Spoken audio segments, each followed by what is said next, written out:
おっと、ごめんなさい。間違った画面ついちゃったな。ぐったぐだ。ちょっと待ってくださいね。こっちじゃねえな。こちらですね。いつもの生配信の方にしちゃった。はーい。ということで、もしもし皆様こんばんは。ライと申します。今回はですね、私の作りました R15 ヤンデレ乙女ゲームサイコカーソを皆さんと遊んでいこう。第3弾。3弾第3回目。3回目ということで、まあ、今回、チャプター7から8で遊んでいきたいと思います。よろしくお願いします。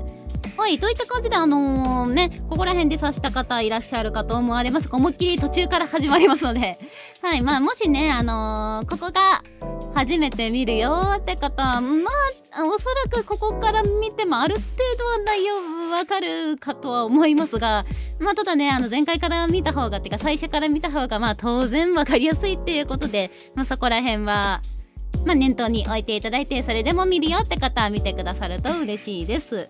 はい、といった感じで、まあね、ここまで聞いて、まあ最初、初見さんの方は何言ってんだこいつって思ったかもしれません。はい、私作者です。はい、作者ですっていうことで、当然のごとく、こちらのゲームの内容を知ってます。はい。知ってるんですが、まあなんでね、今回選択肢選んでいただくのも、まあ、前回に引き続き皆様ですっていうことで、選択肢が出た場面では皆様に、まあ、チャット欄とか使ってもらって、まあ、どの選択肢行くっていうのを選んでいただきます。ね、今回からね、彼らの闇がちら見えしてくると思いますのでね、まあ、頑張って考えて選んでいただいて、ということで、まあ、チャットのルールについて説明させていただきましょう。はい、チャットするにあたってのルールです。初見さん、配信者さん問わず大歓迎いたします。今回参加型なんで、まあ、遠慮せずにどんどん書き込んでください。ちなみに台は全員初見さんの気持ちで見てるんで、まあね、あんまりそういうとこは気にしないで書き込んでいただけると嬉しいです。では次、見ていて気持ちのいいコメントを心がけましょう。まあ、チクチク言葉とかね、うちはネットとか初見さんがいる場ではお控えくださいな。では次、まあ、周りにですね、コメントが、まあ、YouTube 側で削除されるようなことがあるそうです。別にライが消してるわけとはありませんので、まあ、そういうこともあるんだな程度に思っていただけますと幸いです。諦めないでね。別に私が何かしてるわけではないと思うので。まあ、他、疑問点等ございましたらお気軽に聞いてください。ちなみに、ここら辺全部概要欄に載ってますね。困ったら概要欄見ていただければ載ってます。でですね、選択肢皆さんに選んでもらうって形なんで、まあ、特にですね、選択の指定とかがない場合は、あとは、まあ、意見がまとまらない場合、まあ、例えば、まあ、多数決なんで、多い方を取るんですけど、同数だったりね、した場合は、結局、私がダイスを振って、運になります。はい、ちょっとここにダイスあるんで、はい、そういった場合は、ダイスで選びます。ね、まあ、つまり私は何をするのかというと朗読担当です。はいね、私ライブは朗読してで皆さんコメントあったら反応してみたいな感じで進めていくんで、新鮮な反応をご期待しております。はい、ちなみにこちらのゲームね、無料公開してるゲームでノベルゲームコレクションさんとブースさんで公開してるゲームなんですけど、まあ、いわゆるフリーゲームってやつですね。なんですけど、先の展開知ってる方、まあ、クリアされてる方いらっしゃるかと思われます。まあ、そういった方はですね、初見の方のために先の展開、お口チャックでお願いします。まあ、ただし、選択肢選びには参加していただいて全然構いませんのでね。まあ、ただし、先の展開については、黙って私と一緒にニヤニヤしましょうねって感じです。ですんで、よろしくお願いします。まあ、チャットについてはこんな感じかな。では、はい。じゃあ最初にね、お礼言わせてもらおうか。ですね、ありがたいことにですね、はい、ちょっと今絵が表示されたかな。ね、ノベルゲームコレクションさんの方で、サイコカースト12日目に、1000DL ダウンロード突破しました。本当にありがとうございます。パチパチパチってことでね、まあ、範囲ではあるんですけど、記念絵なんですけど。いや、ほんと、みずきちゃん可愛すぎない？ピンクの子。可愛すぎませんか？うちの推しです。可愛い。といった感じでも本当にありがとうございます。たくさんの方に遊んでいただけて嬉しいと同時に誰かのトラウマになってないかがすごくライは心配です。本当に合わなかったらやめた方がいいよ。プレイは本当にかなりきついの描写とか入れたりしたんでね。といった感じで、そうだ。そうですね。じゃあ、まず、こちらの生配信ね、さっききついの入ってるって言ったんですけど、注意喚起があります。なかなかな内容なんで、まあ、軽くですね、させていただきましょうか。まあ、詳しいのは一番最初にやったんですけど。はい、魔法作 R15 を病んでる乙女ゲームです。まあ、つまり15歳以上の方しか視聴できません。はい。ということで、15歳未満の方は、まあ、15歳になってから来てね。会う人はって感じですね。はい。まあ、といった感じで、まあ、お願いします。えぐい内容含まれてきます。本作は R15 病んでる乙女ゲームです。以下の要素を含みます。グロテスク、エロティックな表現。登場人物の過激な発言、行動。恋愛観、倫理観の歪んだ残酷な展開。まあ、病んでる乙女ゲーですからね。プレイすることで不快感を覚える可能性がございます。本作品はフィクションです。実在の人物団体とは一切関係ございません。のでね、もうそちらを念頭に置いていただいて、視聴、プレイをお願いします。といった感じかな。最初に説明していくのは。じゃあ、ここから再開していきましょうか。ではですね。ちなみにですね、はい、チャプター7から、前回まで軽く振り返ると、まあ、青い方。これいつの青い方の方に、ルートに今んところ行きそうだなって感じですかね。って感じで再開していきましょうか。では、いきますか。一応、最初に謝ったことあったな。私、今、お腹の調子があまりよろしくなく、もしかしたらね、チャプター終了した後に1回休憩挟むかもしれません。ご了承ください。ね、最近、もうみんなもお腹気をつけてね。もうライブボロボロだよ。前もお腹壊したのに。はい。では、はい、すいません。諸事情入りました。再開していきます。ということで、チャプター7、相馬、噂の正体。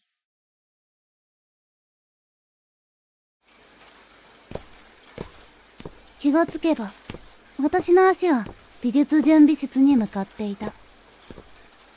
また来てしまった。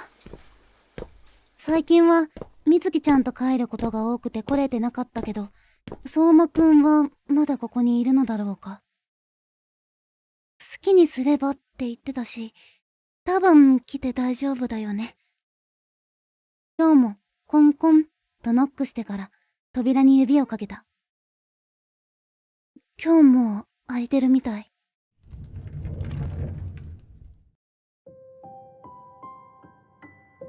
扉を開ければぬわっとした空気が部屋を包んでいた。蒸し暑い。見た感じこの部屋クーラーとかないもんね。そうして奥を見ればまた彼の姿があると思っていた。あれ？いない。しかしいつも彼がいた場所には誰の姿もなかった。これまでは相馬くんの姿に気を取られて気にならなかったが、よく見てみればこの部屋のものはどれもかなり年季が入っているようだった。白い塗装の剥げた棚にペンキらしき缶が積まれていたり、ブリキのような置物が飾られていたり、いろんなところに白い埃が積もってるし、学内が比較的綺麗なこともあって、この部屋だけ時代から取り残されているような感覚を覚えた。相馬くん。生唾を飲み込み、部屋に足を踏み入れる。急激に不安になってくる。まさか、いなくなっちゃったとかないよね。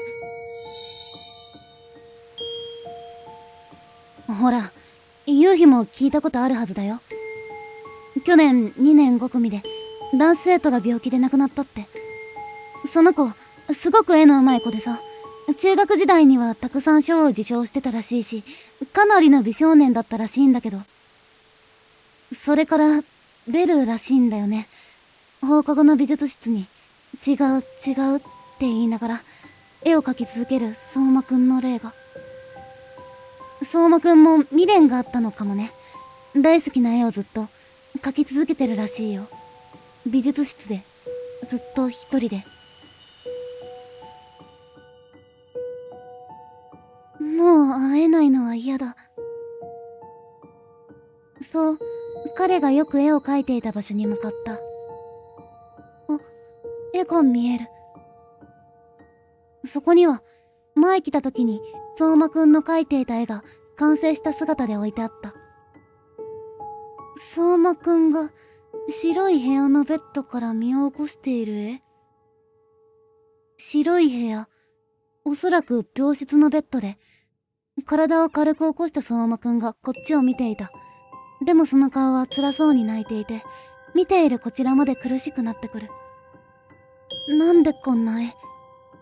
見入ってしまって、もっと近くで見たいと近づけば、足が何かに引っかかって視界が傾く。うわっとっさに体を安定させられない。そのまま頭から前に倒れ込んでしまった。なんとか手を前に出して顔面へ直撃は避けられたが、体は地面にしたたかに打ちつけ、全身がじんじんと鈍く痛む。いったー。頭を撫でさすり起き上がる。そして何が私の足に引っかかったのかと振り向いて固まった。足。なんとそこに伸びていたのは足だった。しかし見覚えがあることに気づく。これ相馬くんのじゃない？その全貌を確認しようと近づくと、そこには顔面蒼白で地面に力なく横たわる相馬くんの姿があった。相馬くん。慌てて駆け寄り、その肩に触れる。触れる。ニット越しに確かに人の体の厚みとぬくもりがあった。そのことに一瞬安心してしまう。しかし相馬くんが倒れていることに変わりはない。相馬くんの顔を見ると、その陶器のような顔はいつも以上に真っ青で、目元は薄黒く染まっていて、一切動かないから本当に死んでしまったように見えてしまう。しかし胸は上下しているし、どうやら生きているようだった。とりあえず、ごめんなさい、触ります。その額に手を伸ばし触れてみると、ひどく熱い。熱があるんだ。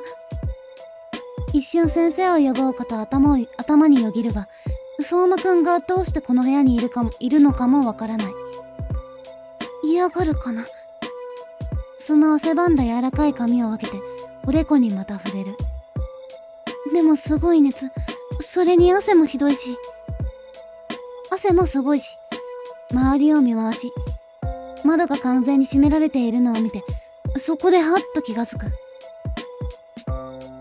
もしかして熱中症？窓は閉め切っているようだったし、室内はこの温度と湿度だ。今朝のニュースで熱中症注意報が出ていた。もし彼がずっとこの部屋の中にいたなら、熱中症になっていたって何らおかしくない。慌てて立ち上がり、窓を開ける。外はいつの間にか雨が降り始めたようで、しばらくは帰れそうになさそうだ。しかし、雨が降ったおかげで多少気温が下がったらしい。雨が入ることを覚悟で、換気のために窓は全開のままにした。熱中症なら涼しくして水を飲ませないと。そうしてまじまじと彼の顔を見る。いつもは涼しげな顔が苦しそうに歪んでいる。シャツも軽く汗ばんでいるようで、頬に浮かぶ汗をハンカチで拭った。こんな暑いのに、なんでカーディガン着てるんだろう。ニット生地は薄いけど、かなり熱をためそうで、見ているだけで熱い。とりあえず脱がさないとだよね。いいのかな。でもしないともっと悪くなるだろうし。ごめん、相馬くん。なんとか体を持ち上げ、カーディガンを脱がして上向きに寝かせる。下は半袖だ。じゃあなおさらなんでカーディガンなんで。シャツからじっとりと湿気が伝わってきて、汗と柔軟剤とお線香のような匂いが広がる。汗拭いた方がいいよね。ハンカチを水道で濡らして固く絞る。これで相馬くんに近づき、濡れたハンカチでその額から拭えば少し彼の表情が和らいだ気がした。楓。頬を拭っていると相馬くんが何かつぶやいた。起きたのかと思い顔を見るがまだ目を開かない。どうやら寝言だったらしい。楓、名前？響きからして女の人？胸の奥が少しざわついた。でも考えたら何かダメな気がして相馬くんの応急処置に意識を向けた。まず熱を下げたいときは首とつく場所を冷やせって昔おばあちゃんが言ってた。ハンカチで首をポンポンと拭ってふと思う。これ首元緩めた方がいいよね。シャツのボタンは一つ開いているのみで首が詰まって寝苦しそうだった。下手したら人命に関わるんだから仕方ない。その2番目のボタンに指を伸ばしてためらったけど一つ開けた。何？ああ、こんな真っ昼間にやばい。急にかかった声に飛びのいて驚いてしまった。しかしすぐに顔が熱くなるのを感じる。やば。ということで選択肢来ました。違います。看病してて。はい、この2択ですね。まあこちらに関しては別にエンド分岐関わってこないんで、一番最初にコメントした方のを採用しようかな。ということで5分間いつも通りタイマーかけましょうか。その間私は雑談しましょう。よいしょ、5分間。よいしょ。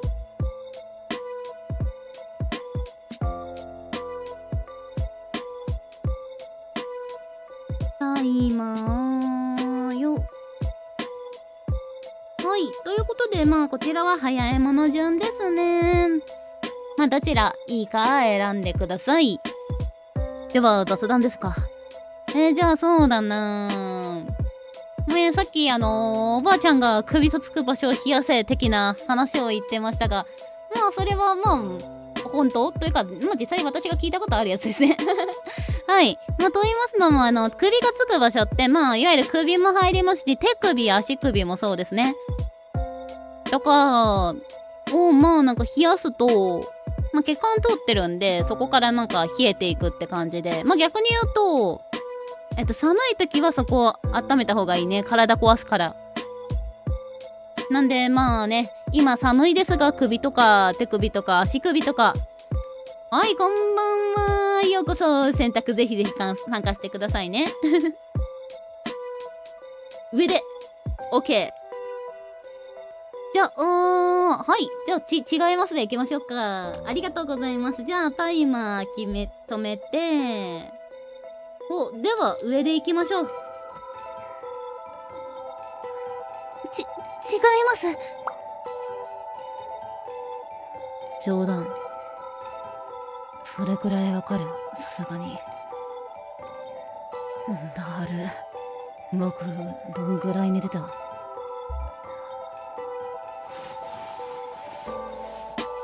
相馬くんは身を起こすと頭を押さえて髪をワシワシとかいてから顔をしかめる。明らかに具合の悪そうな様子だ。冗談にしても心臓に悪い。でも顔色の悪さは変わらずまた心配になってきた。どのくらいかはわかんないけど、顔色すごく悪いし、大丈夫？大丈夫に見える。そう逆に聞いてきた相馬くんの顔を見て首を横に振る。すると彼はため息をついてうつむいた。だろうね。ちょっとやりすぎたっぽい。喉乾いた。緑茶買ってきてくれる？相馬くんは私に何かを投げてよこす。それは高そうな模様入りの黒い革製のようで二つ折りのお財布。少し1万円札がはみ出している。あまりの防犯意識の低さに相馬くんの顔を二度見してしまった。金はそこから出してくれたらいいから。ちょっと待って。そうストップをかければ相馬くんは首をかしげて私を見てくる。何？そうなんでもなさそうに見てくるものだから、なんだかこっちが変なことを言ってるみたいな気分になってくる。脱水症状を起こしてるみたいだから早く買ってきてほしいんだけど。それともゆうひちゃんは何かも、ね、飲み物持ってるの？持ってるならそれでもいいよ。別に飲みかけでもいい。気にしないし。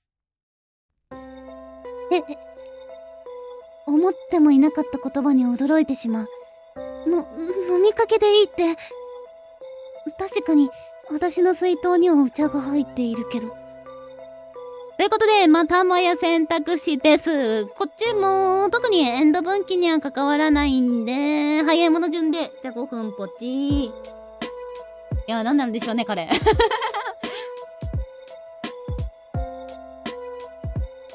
まあ、脱水症状を起こしてるみたいですが、熱中症ってほんと怖いからね。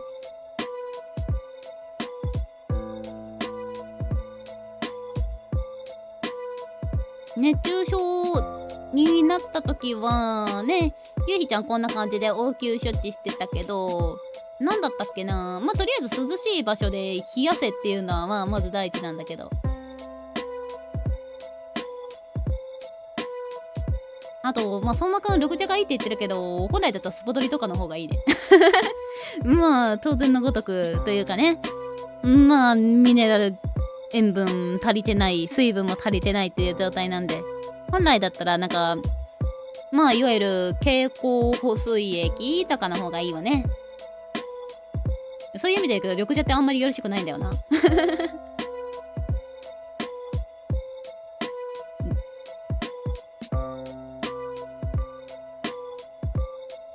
いしょ。見てもちょっと今隠れちゃってますけど、半袖相馬くんですよ。レア。顔隠れちゃってるけど。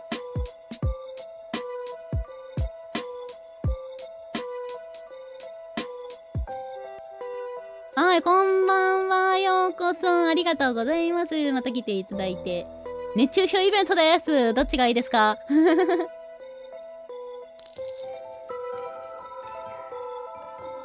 熱中症イベント。まあ本当エンド分岐には関わらないんで。ただエンド分岐には関わらないけど、ちょっと描写が変わるかなって感じですかね。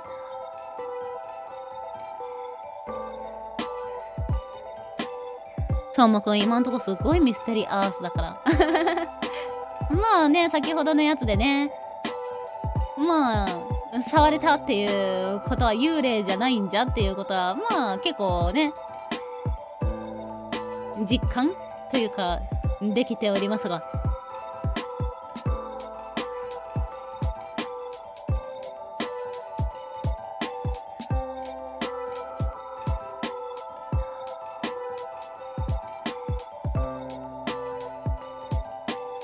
あと残り2分ぐらいです。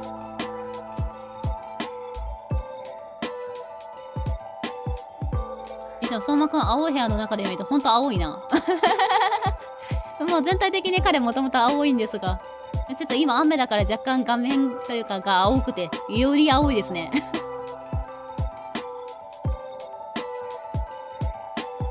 他の意見なければ上で。はい、こちらですね。はい、一番最初にね、これは早いもの順なんで、じゃあ上で行かせていただきましょうかね。じゃあ上で行きましょう。本当に飲みかけでいいの？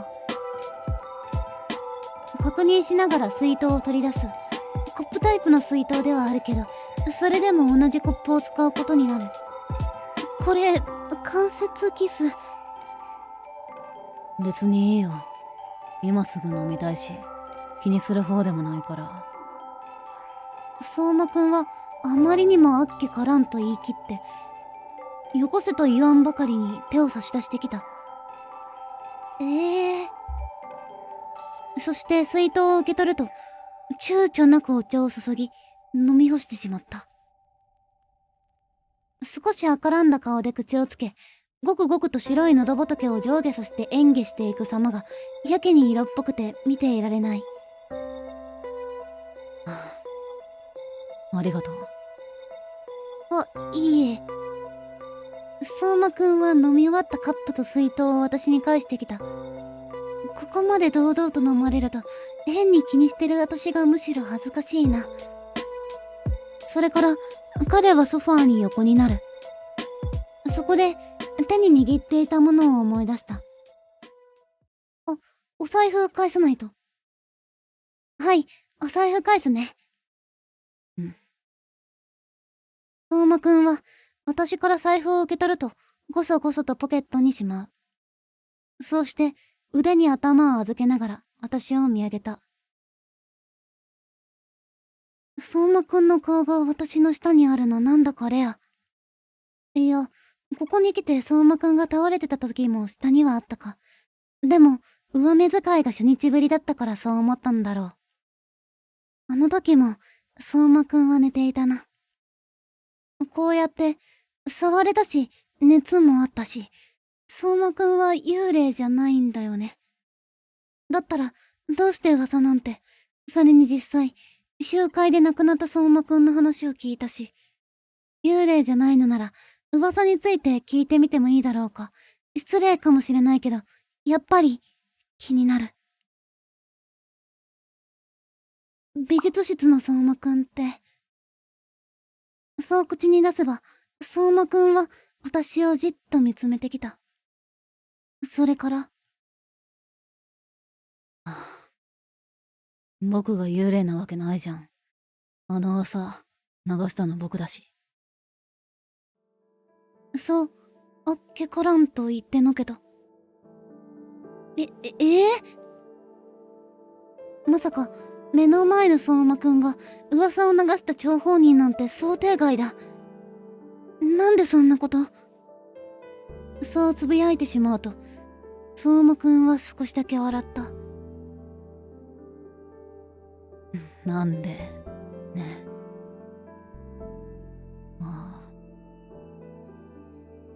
ねえ、僕のカーディガンどこにあったの？急に話題を変えられて戸惑う。そういえば畳んで置いておいたんだった。カーディガンを手に取りソファーに座り直す相馬くんを見る。でもこんなに暑いのに、もしかして着る気かな。換気して多少温度もマシになったはずだが、体にあまり良くなさそうだ。そろそろ涼しくなるだろうから羽織るだけ。ほら、返して。どうぞ。カーディガンを返すと、相馬くんはこそこそと羽織り直す。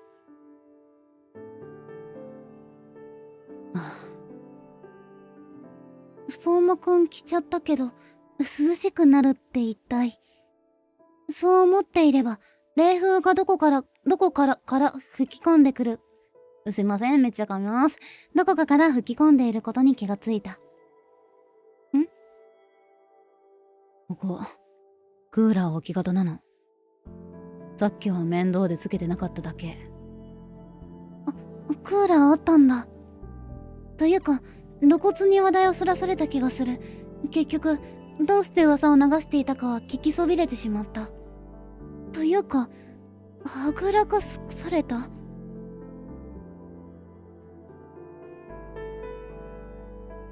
そんなに僕について知りたいの？ああ。あんた、僕のこと好きなの？さらっと言われた言葉の意味を理解した瞬間、ぶわっと頬が熱くなる。僕のこと好きなのって。赤色の選択肢は重要な選択肢です。ということで来ました、赤色の選択肢。ということで、タイマーかけます。これは5分しっかり待ちます。ということで、選んでください。例えば、ここまで私、なんだかんだセーブしずに来ましたね。チャプターごとのセーブ知ってないことに、つい最近気づきましたね。まあまあまあ、私の場合はね、いろいろ、まあ、どこがどうなってどう繋がってるのか分かってるんで、まあ別に大丈夫といえば大丈夫なんですが。ってことで、まあ選択肢としては、好きだよ。違う。ということで、この2択でございます。お好きな方をお選びください。では、雑談。ちょっと今も選択肢で隠れちゃってるけど、相馬くんこの状態すごい色っぽいよなって思いますね。ほっぺ赤くて、赤らんでて。このドストレートに聞いてくる相馬くん、お前そういうとこだぞ。ほんまな。ほんとそれな。こいつこういうことしてくるから、ほんと。いやーん。そんなこと言われたら。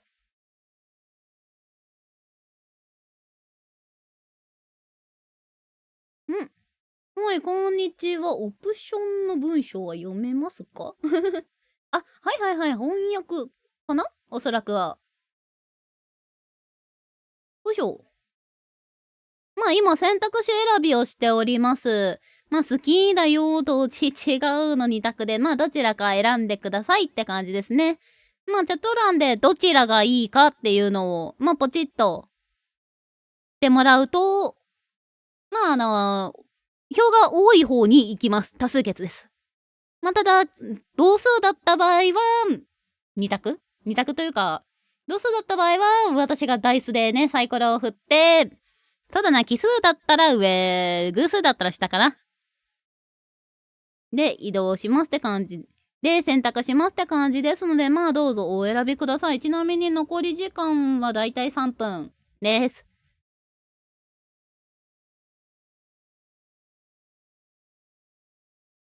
はい。では、まあ雑談。いや、このね、僕のこと好きなのっていうのはね、実は言われたことあるんだよな。という、言われたことあるんだよなって別にこんなシチュエーションじゃなかったんですが、言われて、へーってなりましたね。戸惑うわ、そんなこと言われたらって。相馬くん、君ってやつは下でお願いします。はい、今、違う、否定の方に1票入りました。ということで、残り時間2分かな。いや、好きなのって聞かれたとき、まあ、シチュエーションまあね、過去に聞かれた経験あるんですけど、まあ特にその時私はその人のことが、特に好きというわけではなく、その状態で聞かれたもんだからすごく戸惑ったって経験はありますね。めっちゃ戸惑いましたね、その時は。いや、まあ、好感は持っているけど、そういう好きではないんだよな。なんて返すのが正解なんだ。おう、迷ってる。他の人がどの選択肢を選ぶか彼らに決めさせておくよ。ということはあれかな、まあ、他の人の選択、今のところは下に行きそうですね。で、選びますって感じですね。OK です。今んとこ下、残り1分。本当に、言われたら戸惑いますよね。それはちょっと、思い出しながら、ここら辺はやってたかな。言われたらドキーッとする。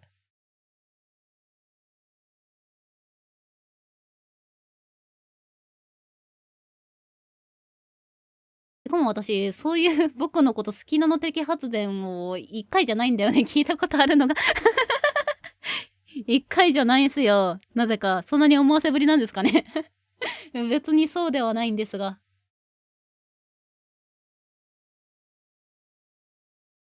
で、まあ、いろいろ、ねですね。そん時どうやって答えたかな。まあでも普通になんかそういう意味では好きなわけじゃないよってストレートに伝えた気がしますが。違うで。今違うに2票。残りは、終了です。はい。ということで、じゃあ下行きましょうか。違うで行きましょう。わかりました。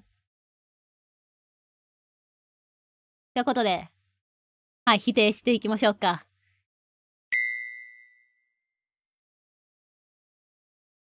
違う。恥ずかしくて、つい強めに否定してしまった。さすがに良くないと思って、慌てて説明する。別に、相馬くんのこと嫌いとかじゃなくて、友達って思ってるっていうか。そっか。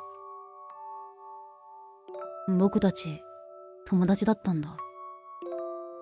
友達だって思ってたのは私だけ。さすがにその返事はちょっとショックだった。そういうとこだぞ、相馬、お前。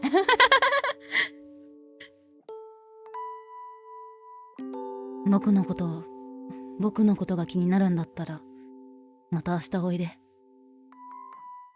今日は調子悪いから、もう帰ってもらうけど。次来たら、全部教えてあげるからさ。そう、吐息混じりの少しかすれただるそうな声に、聞いてはいけないものを聞いてしまった、みたいな、背徳的な気持ちになって、荷物をまとめて帰る準備をする。しんどいだろうに、いろいろ喋らせてしまった。今さら、罪悪感を感じてしまう。そして、ちらっと相馬くんの様子を伺った。やっぱり、具合すごく悪そう、だよね。どうやって帰るんだろう、とか、一人残して帰って大丈夫かな、とか、いろいろと考えてしまう。少し悩んでから聞いてみることにした。何か手伝えることあったら手伝うよ。別に。でも、ありがとね。看病してくれて。相馬くんが意外にも優しく微笑んでくるから、なんだかむずがゆくて、荷物を持って立ち上がった。また、明日。待ってる。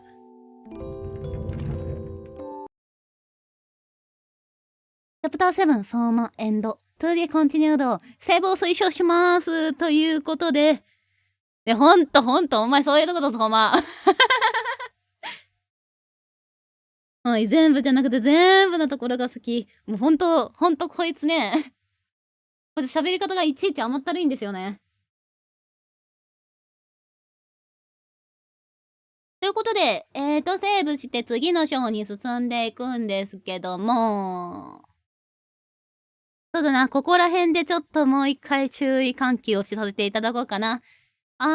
次回ちょっとなかなかな描写が挟まるかと思います。ドキドキしててください。心の準備しててください。喋り方も沼っちゃいけない男の話し方してて警察に目立つ一枚。それな。こいつそういうとこだよ。ということで、再開していきましょうか。ドキドキしながら行きましょう。ということで、チャプター8、相馬、未完成の画家。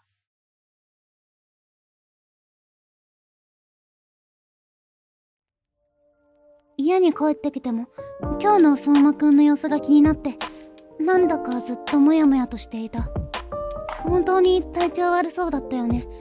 心なしか頬もこけていたし、やりすぎたっぽいって。もしかして、あんまり食べてないとかあるのかな。お線香の匂いが気になったけど、でも服からは柔軟剤のいい香りがしたから、ちゃんとお風呂には入ってると思う。ってなんだか私変態っぽい？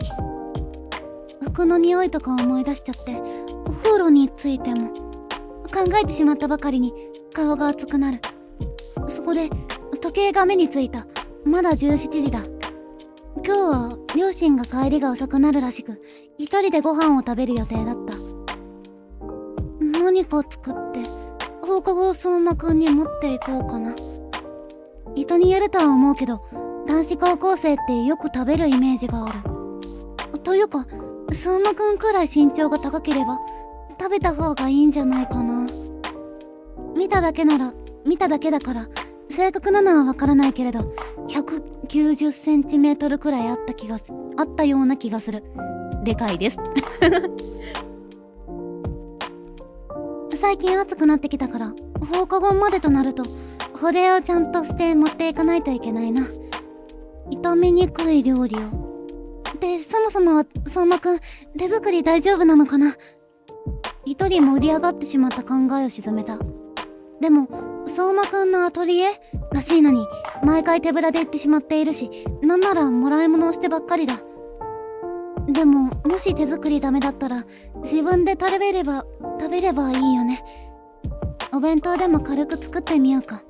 そう思うと少しワクワクした。私の家は共働きで、今日みたいな両親のいない日とか忙しそうな日は自分で作る。一恋みつきちゃんに手作りのお弁当をあげた時、すっごく美味しいって喜んでくれたから、身内びいきとかじゃなければ美味しいはず。今日は下準備して傷みやすいものは明日作ろう。夏でも傷みにくいもの、栄養を考えてきんぴらごぼうとか。でもごぼうは消化に悪いから人参多めにして。鶏胸肉だけどたくさんあったし、唐揚げも入れようかな。だったらお肉つけておかなきゃ。やっぱり人のために作るとなると自分用に作るよりも考えるのが楽しい。喜んでくれるかなって。でも相馬くんの喜ぶ顔ってあんまり想像できないかも。ありがとうって言ってくれることもあるけど、いつも真顔だよね、あの人。よく話すようになって、彼が案外感情豊かで表情に出にくいだけっていうことは分かったけど、喜んだ顔は本当に想像つかなかった。明日嬉しそうな顔見れたらいいな。翌朝、私は早起きをしてキッチンに立っていた。お母さんが起きてくる前にある程度完成させなくっちゃ。昨日お肉をつけたり野菜を切ったりと下準備をしておいたから、今からは調理するだけだ。とりあえずご飯は炊飯ボタンを押しておいたし、唐揚げときんぴらごぼうを完成させよう。ということで、これからミニゲームが始まります。エンディングには直接判定しませんが、結果次第で彼の反応が変わってくるかも。ここでのセーブを推奨します。ということで、急なミニゲームねえ、相馬くんすごく背高いんですよ。190センチだから大抵の人は見上げる形になるという。はい、ということでセーブしたらスタートなんで、いやー、もう作者なんでね、なんとかね成功でいきたいですがということでミニゲームです。相馬くんへお弁当作りということで、よし、フライパンを火にかけて、まずは唐揚げを揚げていこうかな。取り出すのが早すぎて火が通ってなかったらいけないし、遅すぎたら硬くなっちゃうよね。いい感じのタイミングを見極めないと。青い部分に白いバーが来たら止めよう。ということで、最初はまあ簡単なんですよね。成功。やった、いい感じにきつね色になってきたね。今度はこぼさないように取り出さなくっちゃ。ということで2回目、よし、成功。よし、こんな感じかな。いい感じにできたかもね。きつね色になりました。よし、唐揚げはこれで終了として、次はきんぴらごぼうを炒めよう。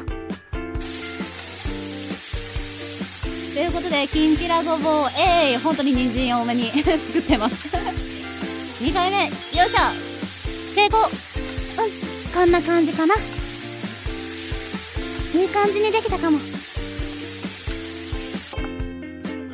急な飯テロおかずもできた。あとはお弁当に詰めて。完成。とりあえず完成かな。で、あれ、割としっかりしたお弁当になってしまった。放課後渡すにしては量多かったかななんて今更不安になる。このミニゲーム私も楽しみました。美味しそうとかありがとうね、お弁当作りヒロインちゃん頑張りました。よかった。ちなみにここら辺で挟ませていただくとね、こちらのお弁当1000ダウンロード突破の記念にファンボックスで公開しました。もし気になった方作ってみてください。私が作るときめっちゃ大雑把に作ってるんで、多分私が作った時と味はちょっと違っちゃうと思うけどお好きな味にして食べてみてください。ちょっとまた配信終わったらちょっとこの配信の概要欄にも載せとこうかな、リンクといった感じで、はい、退化していきます。放課後渡すにしては量多かったかななんて今更不安になる。いやでも本当にいらないって言われたら自分で食べるし。お弁当はご飯やおかずはちゃんと冷やしてから詰めたし、冷凍パプリカや冷凍枝豆を隙間埋めに入れている。保冷剤も入れて保冷バッグに入れて、保冷に関しては万全を切った状態で学校に持っていく予定だ。ほんと夏場は保冷めっちゃ大事ですからね。なんか常温で保存すると菌がめっちゃ増えるっていうのがあって、なんでね、保冷をしっかりしないと。ちなみにこの冷凍枝豆とかね、冷凍パプリカとか詰めるっていうのは本当に使えるからね、ぜひやってみてください本当に保冷としてすごい有能なんでね。あとは冷凍食品とかだね、冷凍コロッケとかそういったのを隙間埋めに使ってると冷えるし、食べる頃には解凍されてるしってね、二度お得なんでおすすめです。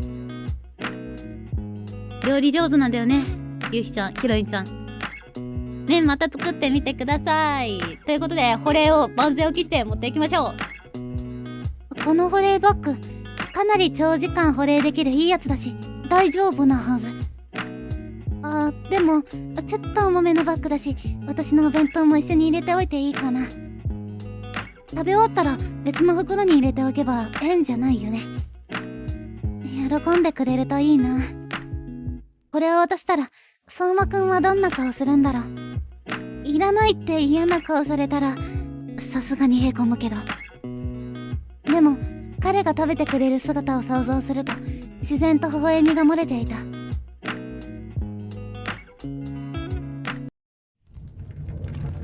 放課後、私は相馬くんに言われた通り美術準備室を訪れた。扉の先ではもう見慣れた様子で相馬くんが油絵を描いている。よかった。顔色だいぶ良くなってる。昨日青白かった肌はだいぶ血の気が戻っていて、目元のクマもだいぶ薄くなっていた。けれど気になるのはその足元にふわりとすり寄る尻尾。猫ちゃん。思わずそうつぶやいてしまえば、相馬くんの目がようやく私に向いた。昨日ぶり。てか先に見るのそっちなんだ。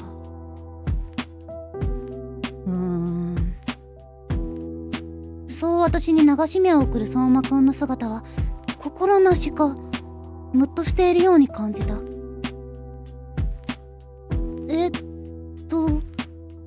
拗ねてる。想定外の反応に戸惑ってしまう。少しは私を気に入ってもらえたってことかな。相馬くん、昨日ぶり。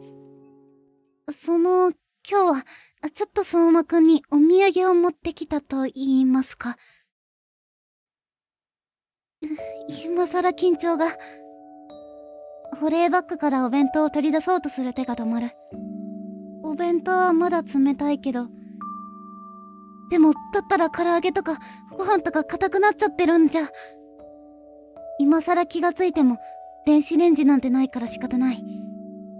電気ポットはなぜかあるみたいだけど。土産って？そう聞かれて緊張に顔がぼっと熱くなる。私勇気を出せ。お弁当作ってきたんです。お弁当？きょとんとした様子の相馬くんにお弁当を差し出す。もしかして手作り？そう聞きながらも相馬くんは受け取る。やっぱり手作りはダメだったかなと慌てて両手を振って説明する。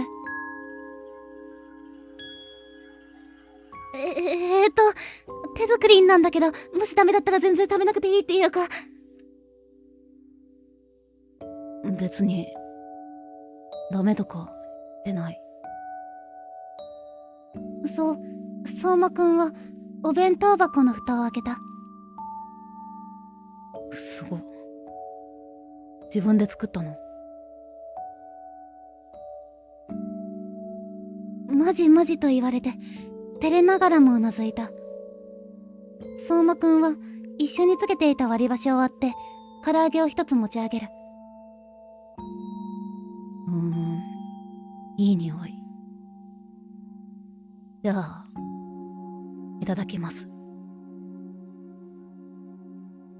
そう彼が口に運ぶ様子をドキドキしながら見守る。美味しいって思ってくれるかな。う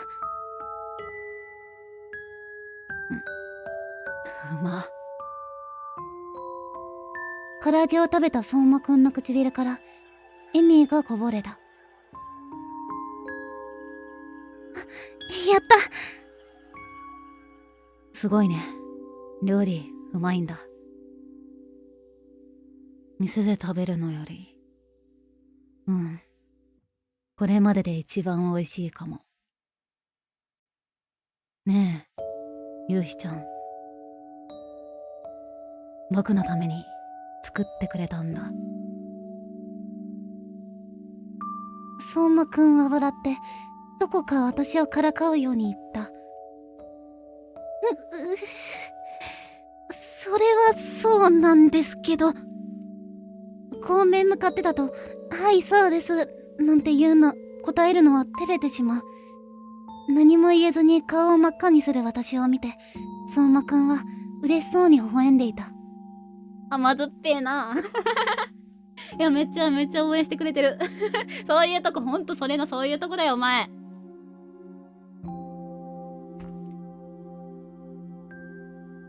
そんな風に洗うなんて思ってなかったからなんだか余計に照れる。彼が予想外に甘い顔で笑うから心臓がうるさくて仕方なかった。それで僕についての話だったっけ？相馬くんはお弁当を食べながら急に真面目な顔になった。そしてソファーを手で指す。長くなるから座りなよ。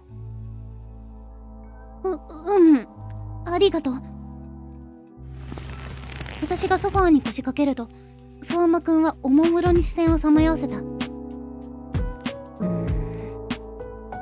どこから話すべきかな。自分だとどっからどう話せばいいってわかんないし。とりあえずは噂についてか。他に気になったことあったら聞いてよ。最初にそう言ってから相馬くんは話し始めた。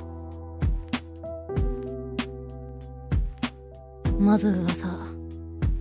美術室の相馬くん、あれを流したのは僕で間違いないよ。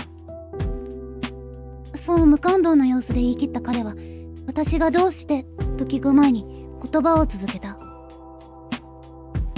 理由は単純だよ。一人になれる場所が欲しかったから。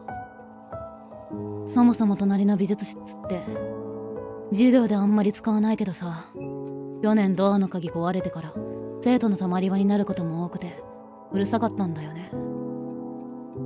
噂流してから来る人も減ったよ。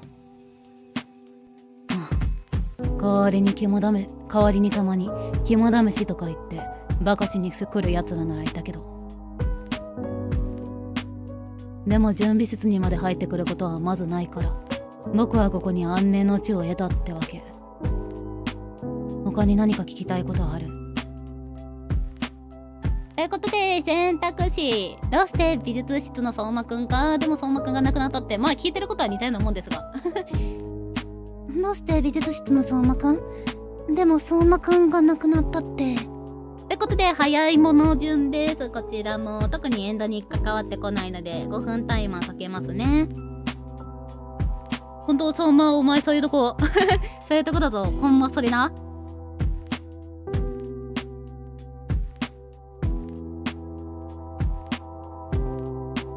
お水を飲んで、分かりきってること言ってくるの重罪すぎてほんまそれな。罪な男なんすよこいつ。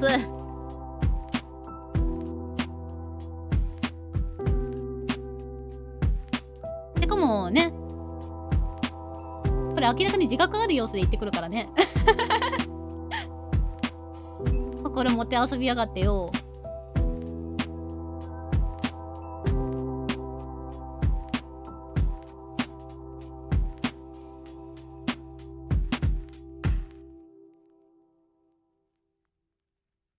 ねえ、こういう学校の都市伝説というか七不思議ってやつかな。まあここの学校7つあるかわかんないけど最高高校に7つあるかわかりませんが、まあおそらく七不思議だったらまあ七不思議扱いされてるだろうね。あるんだったら。お、上でわかりました。ね、学校の七不思議とか懐かしいな。私の行ってたところにはそこまでなかったけどね。ということで、はい、ではどうして美術室の相馬くんか聞いていきましょう。どうして美術室の相馬くん？なぜ自分の名前なんだろう。階段扱いされて嫌じゃないのかななんて思ってしまう。私だったら嫌だな。本当にいたからだよ。相馬は、相馬楓は、僕の双子の兄だよ。想定外の言葉に声がこぼれる。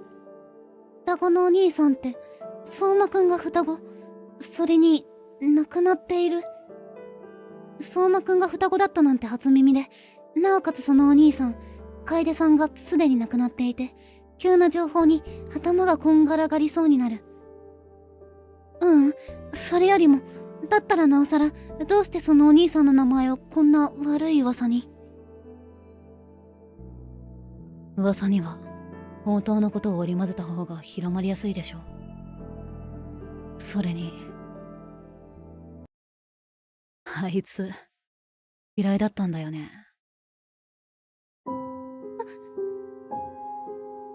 そう半笑いで言う相馬くんにどうしようもない彼の闇を見てしまった気がした。スーッと溶けるように彼の笑みが消える。でもさ、おかしいんだよね。僕はあいつを嫌いになったはずなのに、ずっと忘れられないんだよ。おかしい？そりゃ、兄弟が亡くなれば忘れられるわけないだろうし、当たり前の感情だと思うけど。おかしい。だって僕、絵なんて好きじゃないのにさ。ずっと忘れられないんだよ。あいつのせいで。そうブツブツとつぶやく相馬くんの声が少しずつ荒っぽくなる。僕が絵を描くのをやめると、楓が最後に言った言葉が何度もフラッシュバックしてさ。うるさいんだよね。耳の中で何度も何度も何度も。そこまで言うと、相馬くんは深く息を吐き出す。ああ、もうどうしようもないよね、本当に。ああ、つら。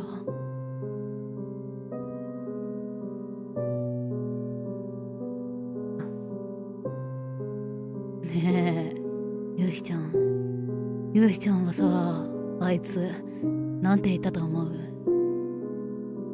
急な相馬くんの表現に加え、暗く触れづらい話題を振られて何も言えずに押し黙る。けれど彼は気にした様子もなく話を続けた。シュンはさ、恵まれてるんだよ。俺と違って何でもできる。シュンはきっと世界の見方が俺と違うんだろうな。シュンは俺と違って天才だから。だからさ、俺の代わりに書いてよ。ね。だってさ、キモいでしょ。今でも一言一句思い出せんの。楓もさ、僕のことが大切って言ってたくせにとんだ呪い残して死んでくれたよね。あいつのそういった顔が、僕を見る目がずっと忘れられなくて、どうしようもなく綺麗だったんだ。だから忘れられなくて、僕は。何の話だったっけ？ああ、噂の話か。まあこんな感じだけど、他に聞きたいことでもある？頂点の揺れていた目が私にピント合わせたかと思えば、何事もなかったようにそんなことを聞いてくる相馬くんには、そこが見えないほど深い闇があるように感じた。こんな状況で質問するの？けれどここで何も聞かなければ、これから先ずっと彼は何も話してくれなくなるような、そんな予感があった。ということで、選択肢です。言い方すぐです。はい、よかった。ということで、選択肢、4つあるんですけど、これね、正直全部聞けるんで、順番、どれか好きな方からですね、これも早いもの順でいきます。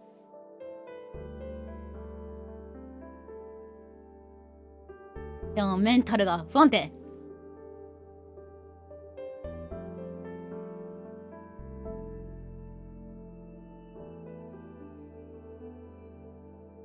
私ね、かなり、もう衝撃的といえば衝撃的な事実が発覚いたしましたね。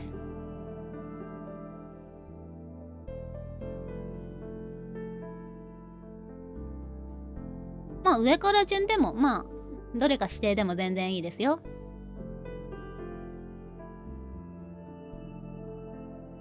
どれもこれも聞きづらい質問ではあるけどね。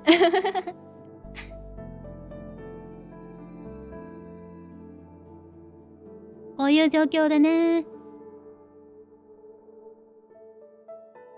でも彼から聞いてって言ってるしね。あ、上から順番に行きます。わかりました。じゃあわかりやすく上から順で行きましょうか。はい、では行きます。じゃあまずこれからですね。お兄さんってどんな人だったの？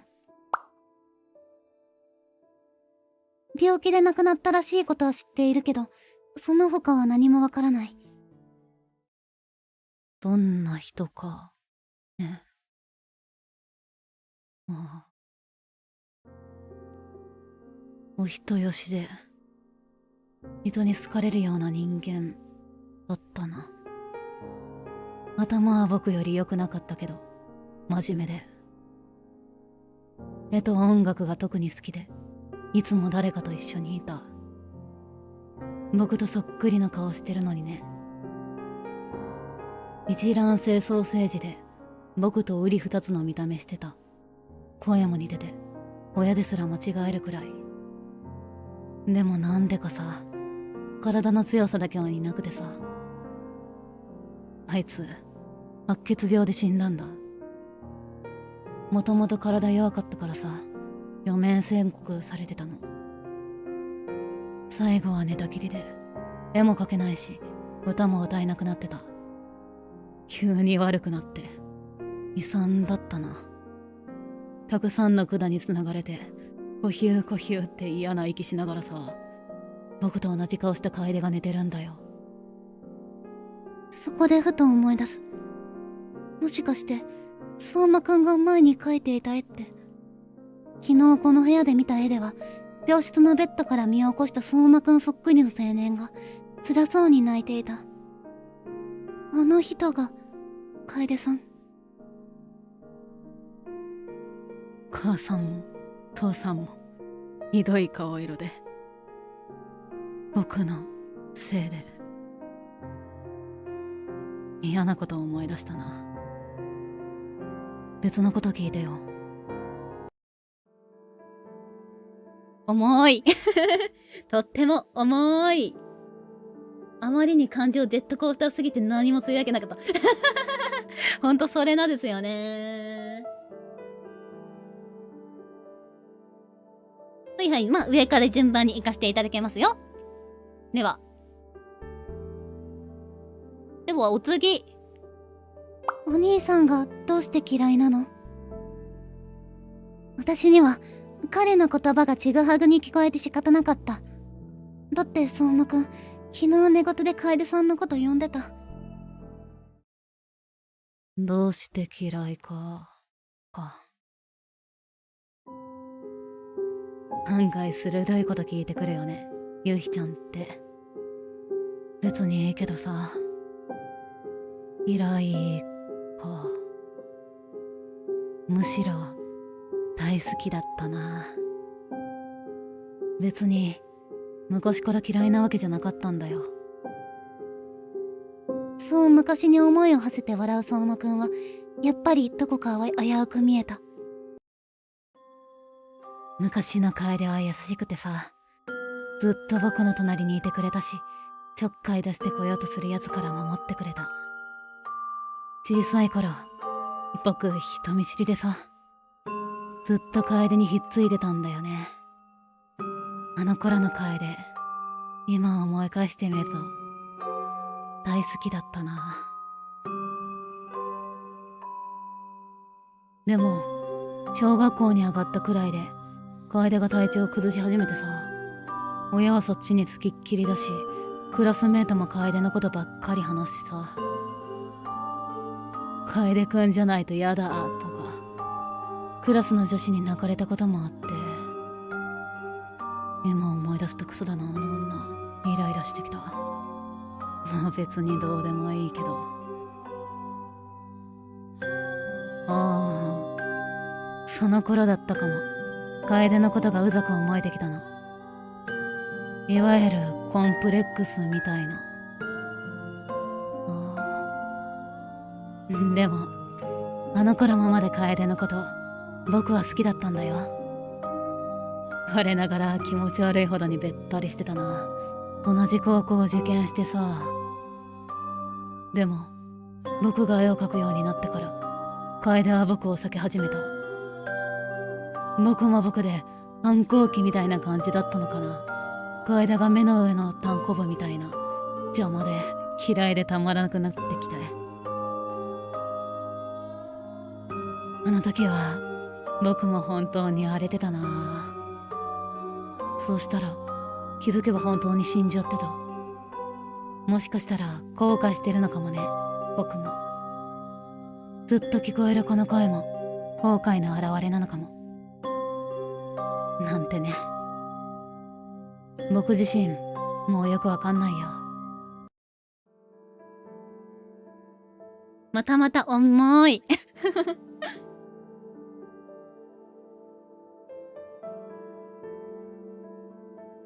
ということで順番でお次行きましょう。相馬くんはどうして絵を始めたの？絵が嫌いなんてやっぱり信じられない。それに絵を描けるってことは当然描き始めたきっかけがあるはずだ。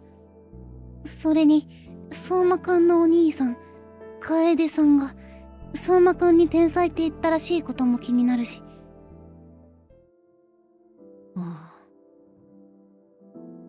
僕楓に近づきたかったんだよね。だから13の秋くらいだったかな、楓の真似をして始めた。最初は全く描けなかったっけ。懐かしい。でも楓に認められたい、楓を超えたいってらしくもなく頑張ったっけな。あの時絵を始めた結果がこれだから皮肉なものだよね。入院する楓の気晴らしになればって絵を見せたらさ、楓を絶望させちゃったんだよね。楓は僕のこと天才とか言ったけどさ、本当に天才だったのは僕なんかじゃなくて楓だったのに。バカだよね、楓も。僕には天才になれる才能なんてないのに、勝手に絶望して病状を悪化させて。愛嬌があって行動力もあって、たくさんの人に評価されて、実際に賞とかいろいろ取ってたのは楓だったし。楓の方が天才の才能があったんだよ。僕にはそんな自主性なんてなかったのに。僕にコンクールに絵を出したらなんて言ったりして、実際に受賞した時もっと苦しんだのは楓だった。きついくせに喜んだふりなんてしてさ。楓が死んだ理由の一つなんだよ、僕の絵。そんなことないなんて言えなかった。その言葉を否定できるほど私は相馬くんについても楓さんについても知らなかった。まあそんなところ。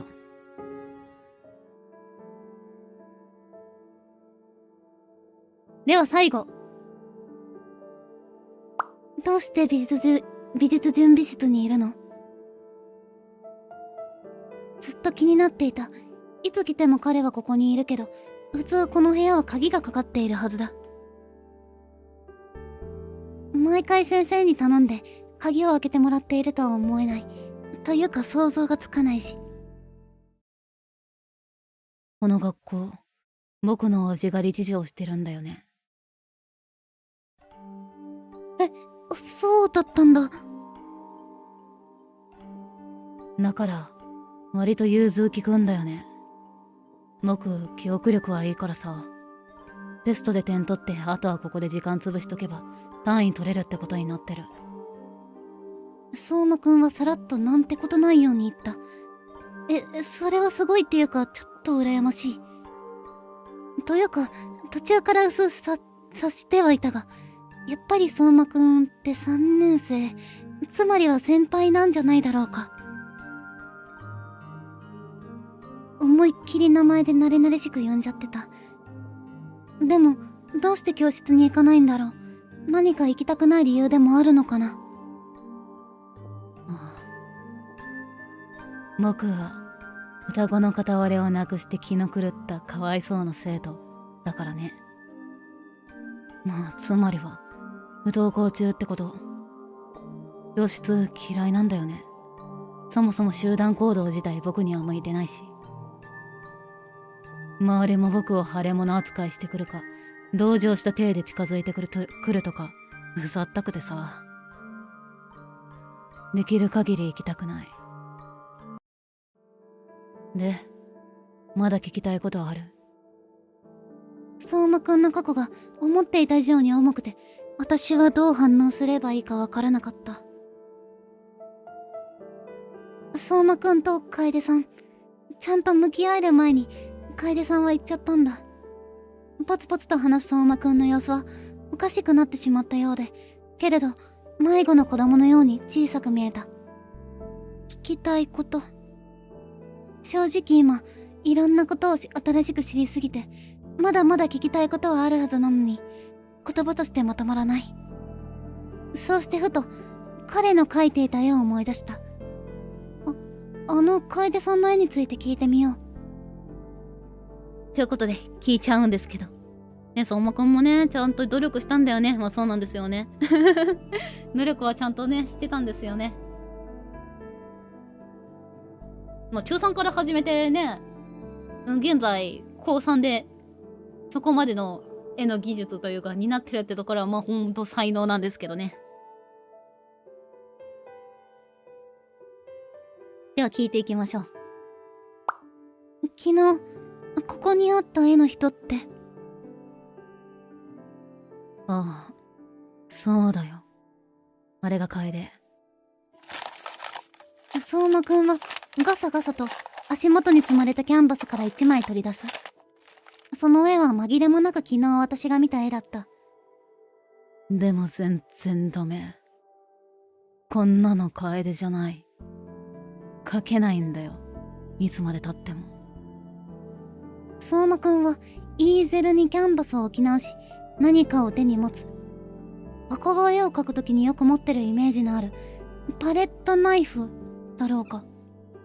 それを持って立ち上がり、振りかぶった。こんな絵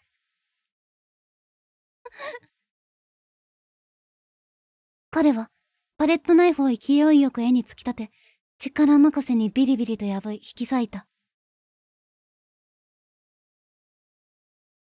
顔を潰すように大きな亀裂が入り、パレットナイフを引き抜いた相馬くんは肩で荒く息をする。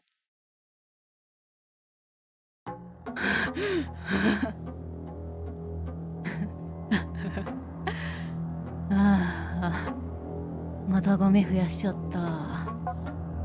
理事長にまた文句言われるな。相馬くん。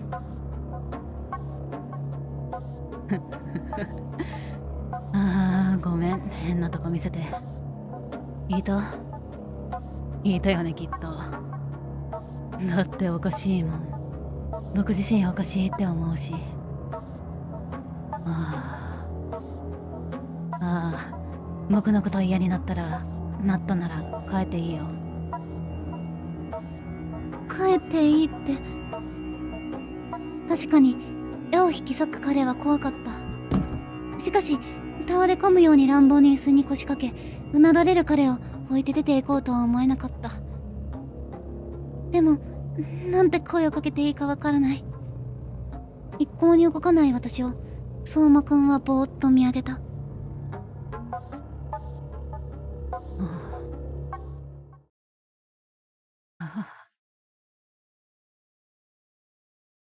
絵を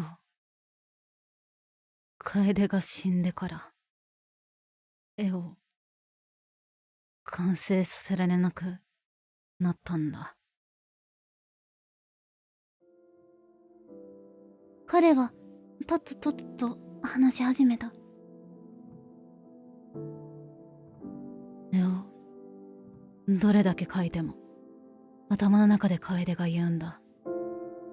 俊は天才だからって。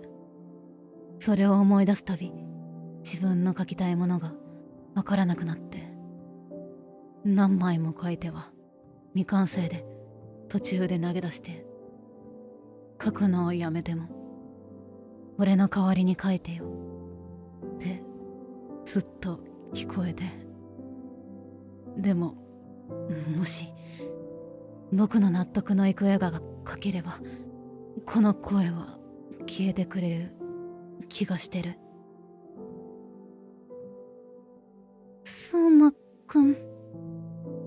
一言一言絞り出すようにつぶやく彼はとても苦しそうだった。すべて彼の本心なのだろう。楓さんが大好きで、でもコンプレックスを抱えていて、恨んでいて、こんな風におかしくなってしまうまでずっと後悔して苦しんでいる。私から何か彼に伝えられることはあるのかな。赤色の選択肢は重要な選択肢です。ということで来ました、重要な選択肢。ということで、よいしょ。まあこの2択ですね。満足できる絵が描けるといいね。未完成じゃダメなの。この2択でございます。ということで、選択ください。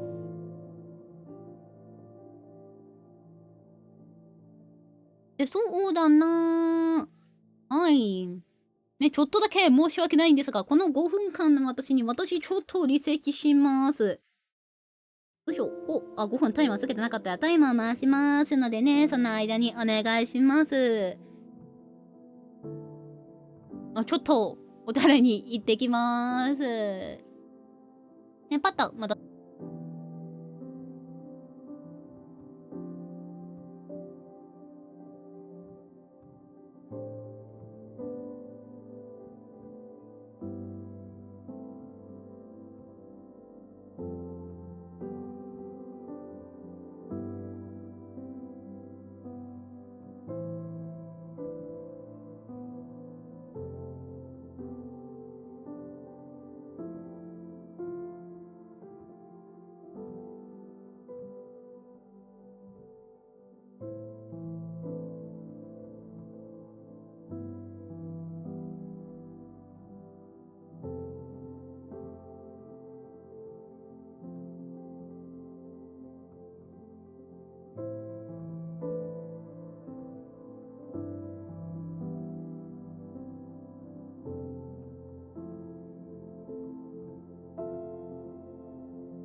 はい、パッと帰ってきました。あ、いってらっしゃい。ありがとうございます。優しい。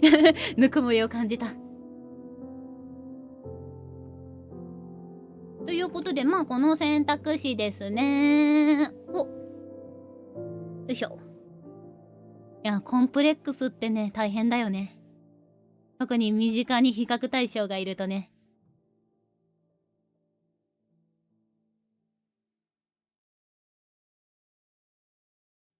まあ、こういうコンプレックスって、まあ、大抵まあ、考えすぎちゃうっていうことがね、まあ、結構悪影響をというかね、負のループが、連鎖があるんですけど、ね、自分のが劣ってるとかね、そんなことを考えれば考えるほどにね、本当なんか行動もそっちに寄っちゃうんですよ。そういうのってね、大事で考え方的なもの。だから、ね、そういう風にね、自分が比較されてる、自分の方が下だって周りに思われてるって思うと、本当にね、そんなことなくても周りの目もそういう風に見られちゃうというか、見えてきちゃう。あ、比較されてるんだってやって、さらに傷ついての負の連鎖ですよね。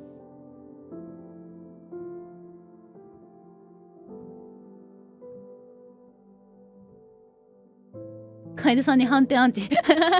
反転アンチ、確かに。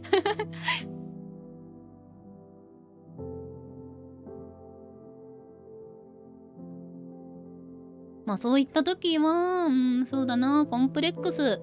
まあ、考えないようにするが一番っちゃ一番なんですけど、まあ別でその人にはない趣味を見つけるとかね。未完成でもいいんじゃないかな。私は好きだぞ。ということで一つかな。下の未完成じゃダメなのが一つ入りました。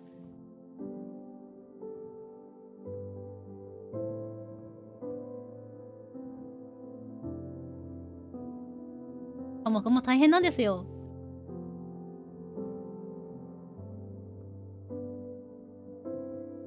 まあ、先ほど見た通りメンタルかなりやばいからね、今。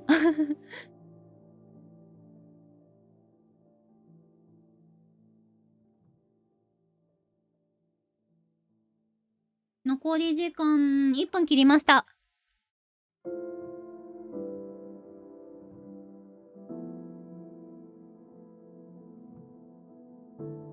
まあでもコンプレックスとか気にしちゃうよね。まあでもね、自分がね、自分に対して大丈夫って言ってあげられないとね。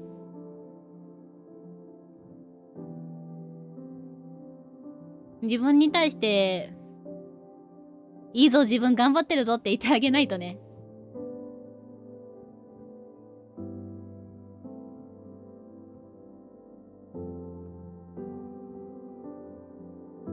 残り10秒くらい。10、9、8、7、6、5、4、3、2、1。ということで、じゃあ未完成じゃダメなのっていう方でいきましょうか。はい、OK です。じゃあ未完成じゃダメなのでいきましょう。しんどさで心臓が東京から大阪行き来する。あ、すごい一瞬じゃん。心臓の動き早かったわ。では未完成じゃダメなのの方でいきましょうか。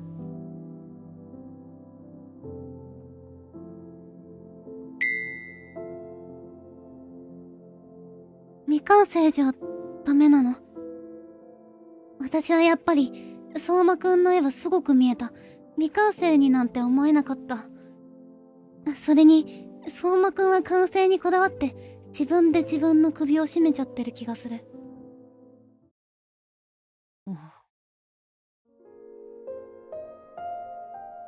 いや、そういうことじゃないでしょ。満足いかないから未完成なのに。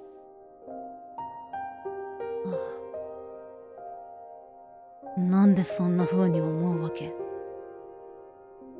これを言ったら怒らせるかもしれないけど、言わなきゃいけないと思ったから覚悟を決めて言葉にした。相馬くんって理想が高いと思う。は？きょとんとした顔の彼はいつもの相馬くんに戻っている気がして、少しほっとして話を続ける。私には、相馬くんの絵はどれもすごく見えるよ。まあ素人目だからもあるとは思うけど。でも、私は本当にすごいと思うから、好きだよ、相馬くんの絵。驚いた様子で、相馬くんは目を見開いたままだ。あれ、私、勢いに任せて結構恥ずかしいこと言っちゃった。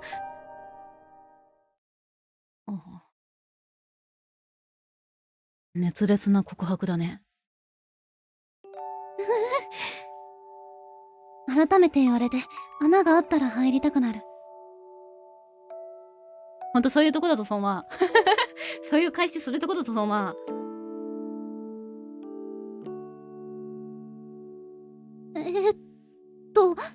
これは、相馬くんの絵が好きってことで。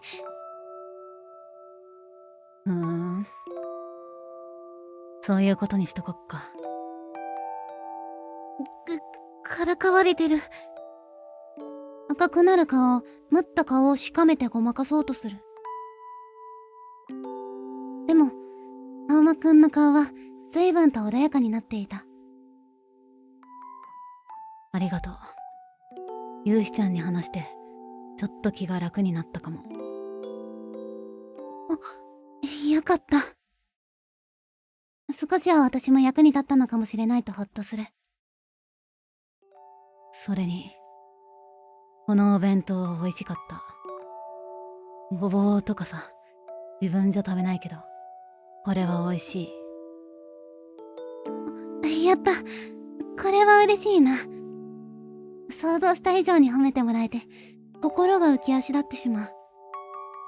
相馬くんの手元には空になったお弁当箱があって、彼はそれを手渡してきた。ありがとう。ごちそうさま。朝本様でした。そうしていそいそとお弁当箱をしまって、そうして顔を上げたら、ビリビリの絵が目についてしまった。でもやっぱり、もったいないって思っちゃうな。相馬くんが破いた絵も、楓さんが泣いていて、とても苦しい絵だったけど、きっとそれが伝わるほど、時間をかけて相馬くんは描いたんだろう。破らなくても、なんて、今更遅いけど。別に、これを捨てておくから、ゆうひちゃんは気にしなくていいよ。そういうことじゃないんだけどな。そう考えていると、足に何かふわっとしたものが触れた。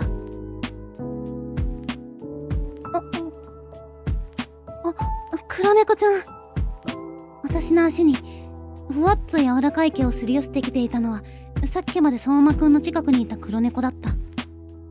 相馬くんから隠れるように、私の足に身を寄せている。お前、悪情なやつ。そいつ、僕に怯えてるんだよ。いつも餌付けしてるのは僕なのにね。怯えてるなんてそんなこと。猫は気まぐれって言うし、たまたまじゃ。そいつ、普段なら僕以外に触らせたりなんてしないんだけど、今なら撫でられるんじゃない。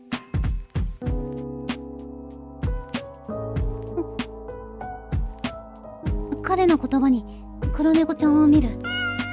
恐る恐る足元の黒い毛玉に手を伸ばすと、ふわーっとした毛並みと体温が直に手に伝わってきた。撫でさせてくれた。かわいい。嫌がらずに撫でさせてくれる嬉しさに、ふにゃった顔がとろけてしまうのがわかる。すごい顔。そうだ、見られてるんだった。スルッと黒猫は気まぐれに私の手から抜け出して、窓から外に出ていく。行っちゃった。少し残念には思ってしまったが、窓の先を眺める相馬くんの横顔が、とても優しくて穏やかで、つい笑ってしまった。やっぱり、相馬くんって猫好きなんだね。そうだね。ああ、でもあいつ外にいた猫だからちゃんと後で手は洗いなよ。相馬くんの優しい笑顔に安心して微笑めば、彼はまじまじと私の顔を見つめてきた。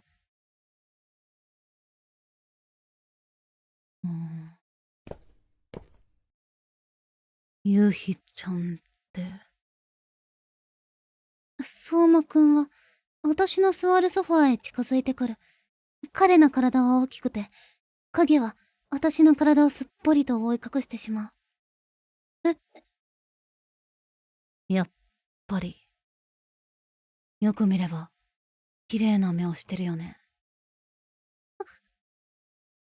まじまじと私の目を覗き込む相馬くんの手が、私の輪郭を包み込むようにして添えられて、親指の腹が目尻をなぞった。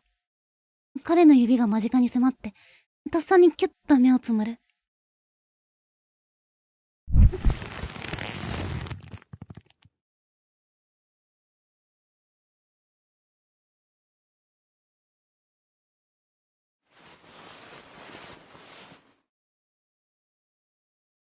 ふっと背中に柔らかな衝撃を感じて、一瞬理解が遅れた。気づけば私の体がソファーに沈んでいたのだ。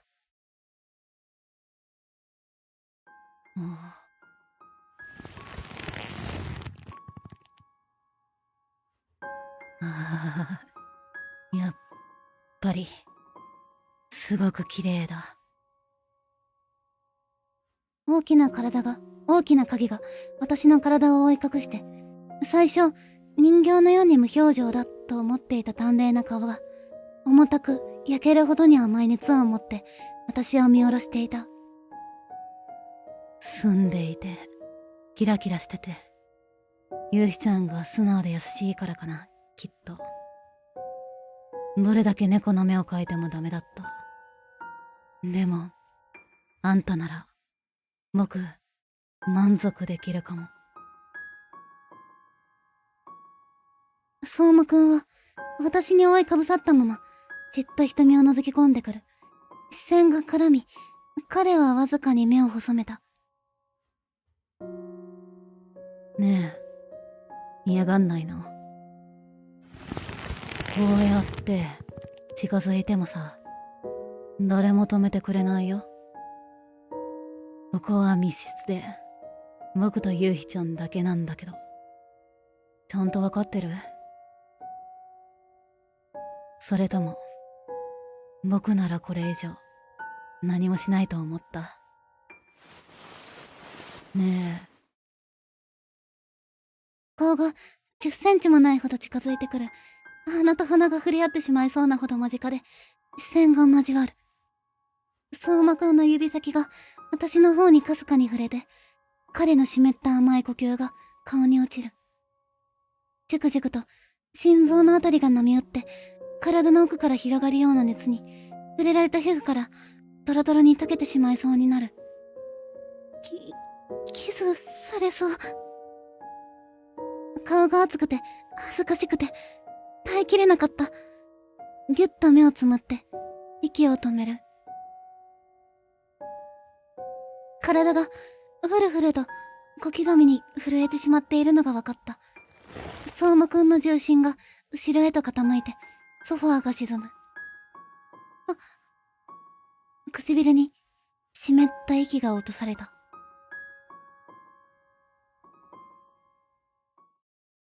冗談。目を開くとすぐ間近に迫っていた相馬くんの顔が離れていくところだった。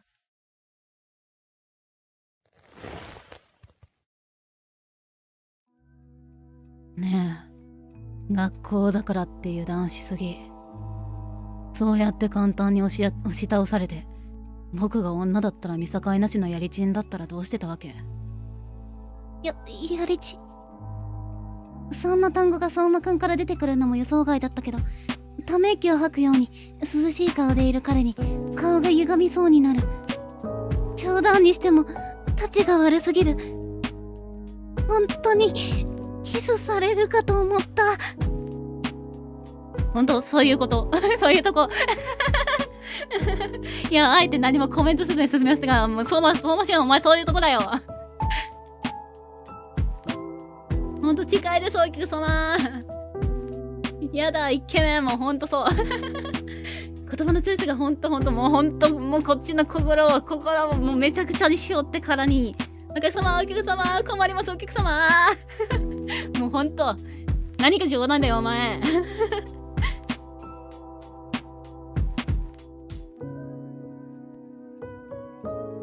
ほんとからかい上手の相馬くんですね。うん、確かにそうだわ。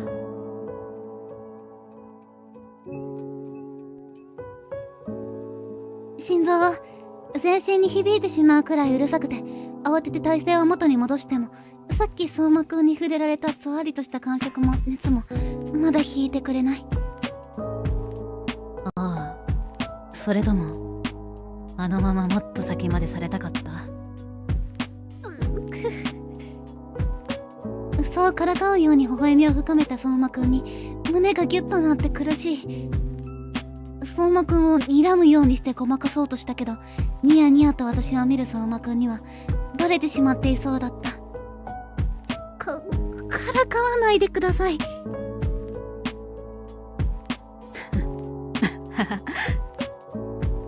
そこで今更敬語なの。ごめんついからかっちゃった。私の顔の泣くような声を聞いて相馬くんは楽しそうに笑った。その笑顔はどこか幼くて、これまでの大人びた表情に比べて年相応で、怒ろうとしたのについ黙って見入ってしまう。ゆうひちゃんって反応面白いね。遊ばれてる。面白い女ですよ。これ。あ、皆様絶命してますね。心臓が世界旅行。あ、すごい。一瞬で世界旅行行っちゃった。すごい安価なお手軽な世界旅行ですね。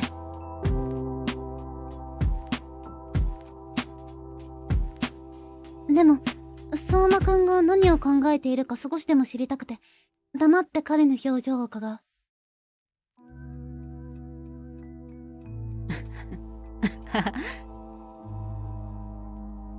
こんなに笑う相馬くんはなんだかレアで、ついさっきの辛そうな顔はもうなくて、安心からか私も笑ってしまった。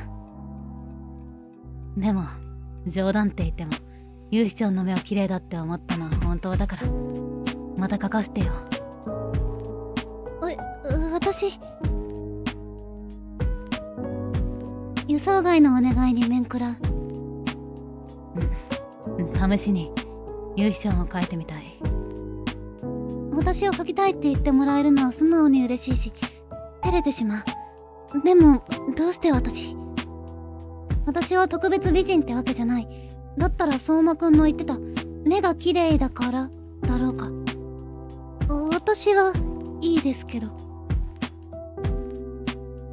困惑しながらそう返せば相馬くんは嬉しそうに目を緩めた。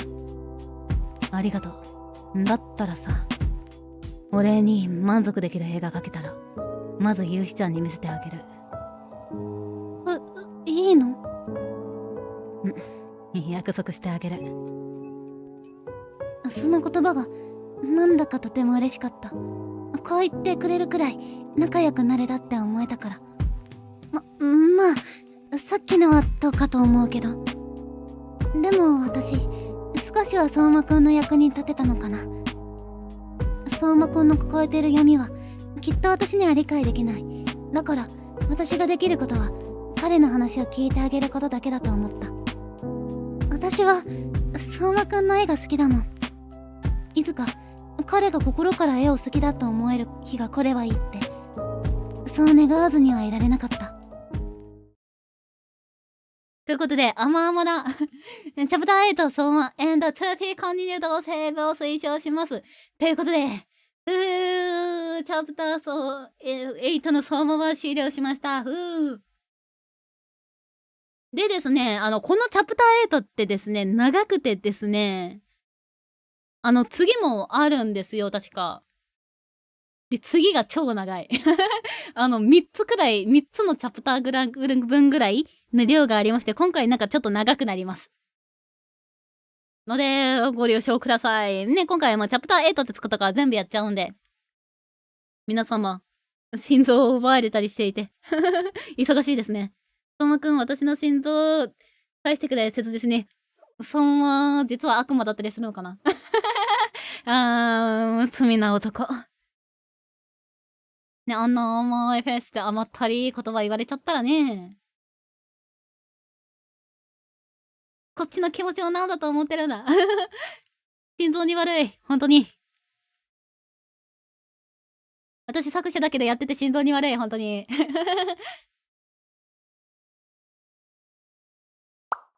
ということで、行きましょうか、次回も。ね、これめっちゃ長いの。ワンデーってついてる通りね、長いからね。ということで、これは赤座くんのやつです。チャプター8、赤座。修学旅行、ワンデイ。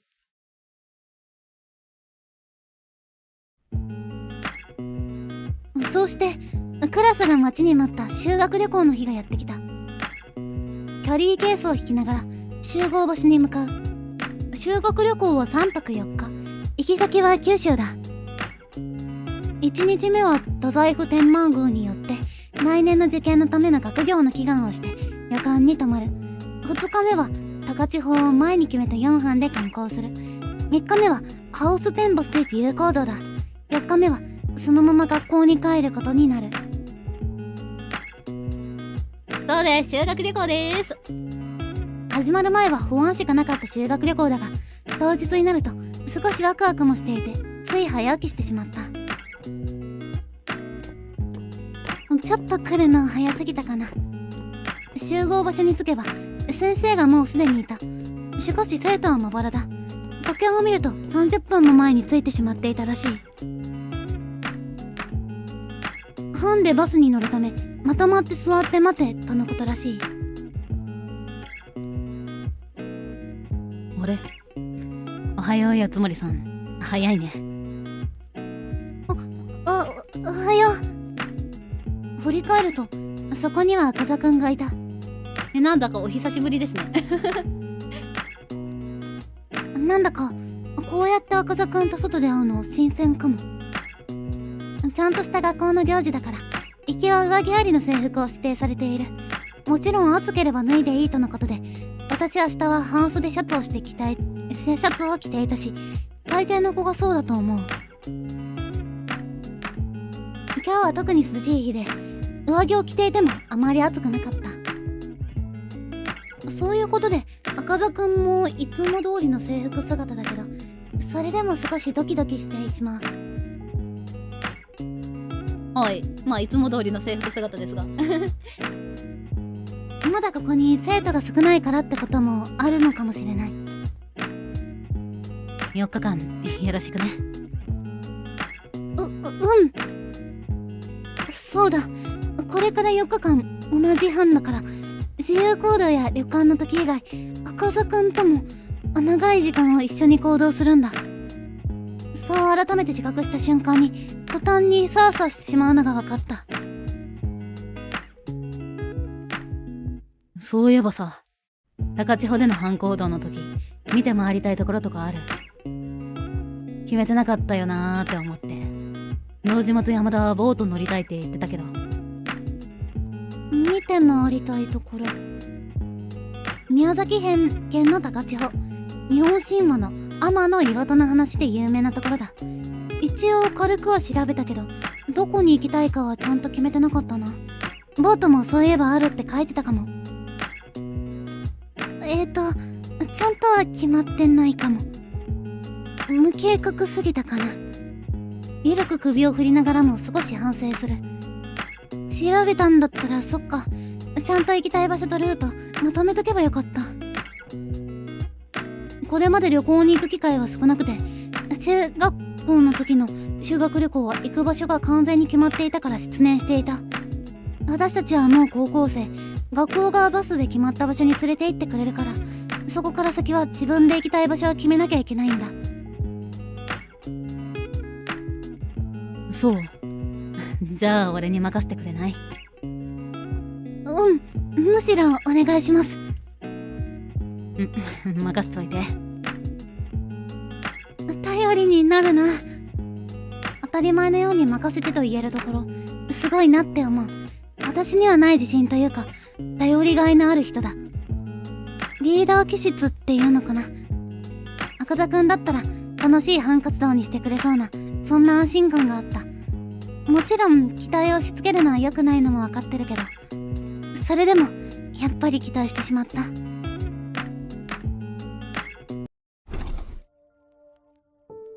クラスメートが集まってきて、みんなで荷物をバスの後ろに預けて乗り込んでいく。席の関係で一番後ろの窓際の席に座る私が一番乗りだ。そう、私たち4班には誰も車酔いする人がいなかったから一番後ろの席に当たった。当たり前だけどこの後ろの席女子私だけなんだよね。実際に座ってみてなおさら、今さらこの後の移動中を考えてすごくいたたまれなくなる。だけどよっと、ここやっぱちょっと高いんだね。隣に赤座くんが座ってそれどころじゃなくなった。結構近い。思っていたより距離が近くて、少し体をずらせば肩が触れ合ってしまいそうだった。ドキドキと速くなる鼓動が赤座くんに伝わってしまいそうで、バレないように小さく深呼吸する。どうしたの？大丈夫？体調悪い？大丈夫だから。あなたのせいですなんて言えない。でもクラスメートが続々とバスに乗り込んでいくと、赤座くんをすぐ話しかけられてずっと向こうを向いてしまった。やっぱり人気者だな。本当、なんで私隣の席になれたんだろう。未だに謎だった。まだやっぱり私を振ったことを気にしてくれてるのかな。でもそれでも同じ班に誘うって悶々と考えてしまって頭を抱えたくなるけど、隣にその赤座くんがいるせいでそうもできない。動き出したバスの車窓に目を滑らせ、目をつむって寝たふりをした。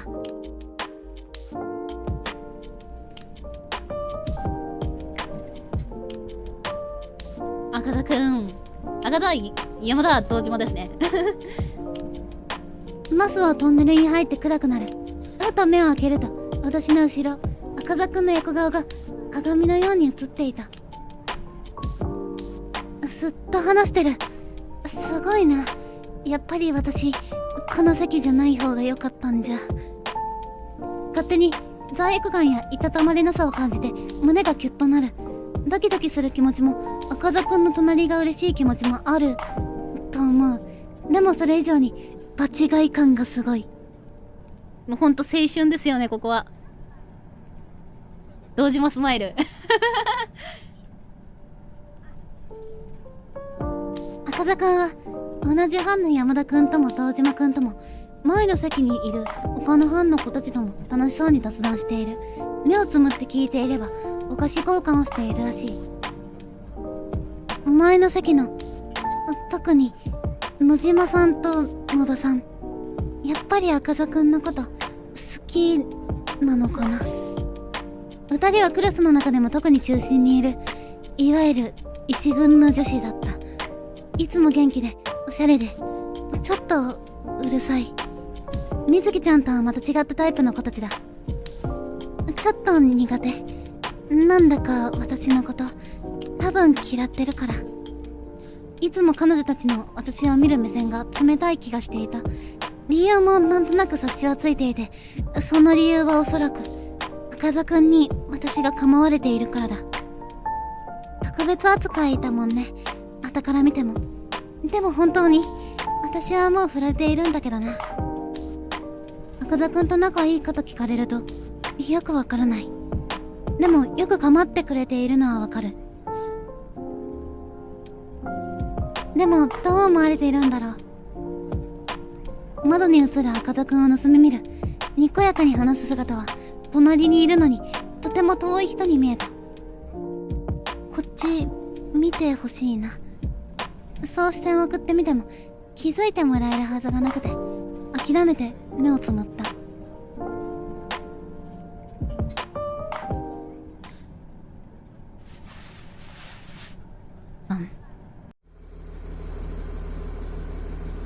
八つ森さん。ぽやんとした頭の中に声の主の顔が浮かんだ瞬間、バッと驚いて目を見開く。目覚めたばかりなのに心臓がキュッとなってバクバクと早金を打っている。おはよう。よく寝てたね。昨日寝不足だった？起きたばかりの頭では考えがまとまらず、赤座くんの顔もまともに見れずにあたふたとしてしまう。寝起きだから混乱してる。ちょうど今太宰府天満宮に着いたところだから降りるよ。動けそう？彼の言葉に慌ててリュックを持つ。太宰府天満宮に着いているということは、私はここに来るまでの時間ずっと眠っていたことになる。なんか恥ずかしい。子供みたいに爆睡しているところを見られてしまった。それにこの様子だと結構起こすのに時間をかけさせてしまったかもしれない。ありがとう。ごめんね。どういたしまして。ほら、みんな降りてるし行こうか。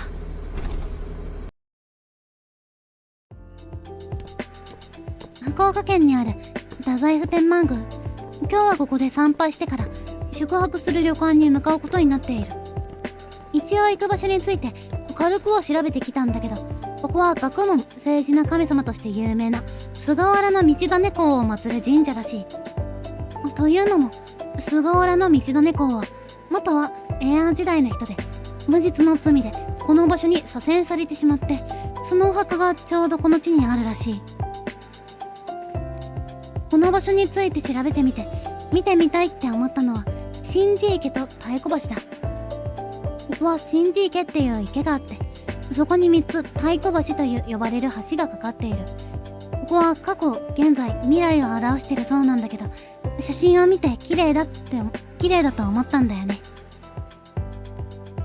でここでちょっと一つライからの雑談ね、この新寺池ってなんか心の字の池って書くんだけど、本当に心って字の形してるんだよね。ね、実際に行ったことあるんですがっていう豆知識でしたそれに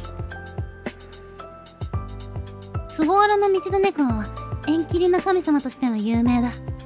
それは菅原道真公が元は怨霊だったことが関係あるらしいんだけど、特にこの太宰府天満宮は悪縁立ちのご利益があることで有名らしかった。学校でこの神社に来たのはきっと来年の受験を意識してのことだろうけど、縁切り、ここでお参りしたら赤座くんへの片思いにようやく区切りをつけられたりするのかな。他力本願なことは分かっているけれど、ずっと思ってしまうのも辛い。思いを断ち切るきっかけが欲しかった。途中までは列を作って歩いていたが、先生からの解散の号令がかかっておのおの散っていく。集合時間まで自由行動らしい。こういう時にクラスの誰にも誘われないのが悲しいところだけど、でも逆に言えば自由に行動できるし、と自分を励ましてマップの太鼓橋へと足を進めた。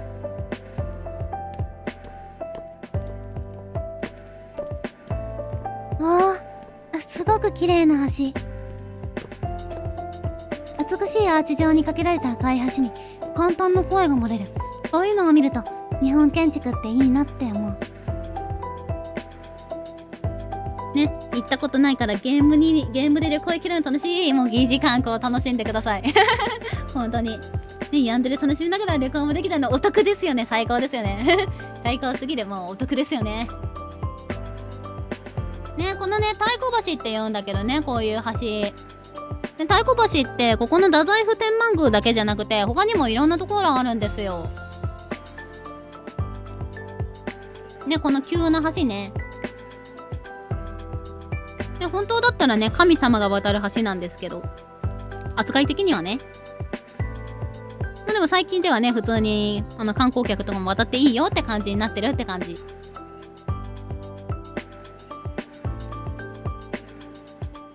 ていう豆知識でした。ちなみに太鼓橋だと、大阪とかだと住吉大社だったかなが、太鼓橋があったはずです。間違ってたらごめんね。っ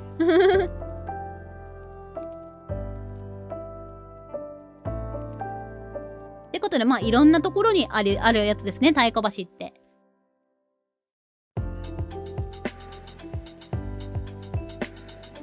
どうやらこの一番反りのある橋が3つある中の過去の橋らしい。ここは確か渡るときに振り返ったらいけないんだよね。太鼓橋にはそれぞれ作法があって、全部の橋が行きだけ渡って帰りは別の道から帰るべきだという。この過去の橋は渡る際に振り返らないことが作法のようだね。いろんな作法とかあるんですよね。実際に観光行ってみたくなりますね。ね、実際にね、ここに太宰府天満宮とかに観光に行く機会があったらね、見てみてくださいね。このゲームでやったから、いわゆる聖地巡礼とかにもなるしね。ちなみにこの過去の橋が一番こんな感じでグイーンって反りがあるんだけど、他の橋はもっと反りが緩やかだったり、反りなかったりするね。確かまっすぐな橋もあった気がする。で、まあそれぞれいろんな作法がありまして、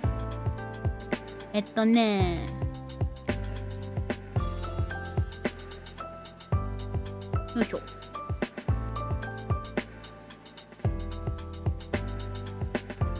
お作法としては、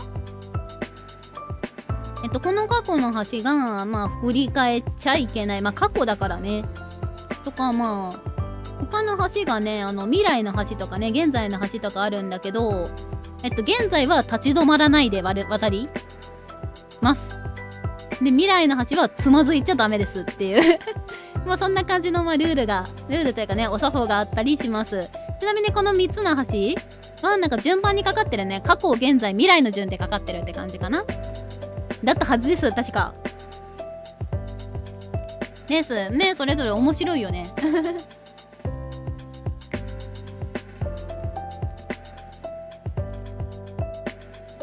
とりあえずスマホで写真だけ撮って渡ろうかな。帰り道はこの道通らないし。大きくてうねうねした木、ご神木かな。この橋思ってたよりも急勾配だ。慎重に行かなきゃ。ねえ。驚いて振り向きざまにスマホを落としそうになったの。去った赤座くんが抑えてくれる。運動神経がいいからできることだ。あぶね。ごめん、驚かせちゃった。振り返っちゃったね。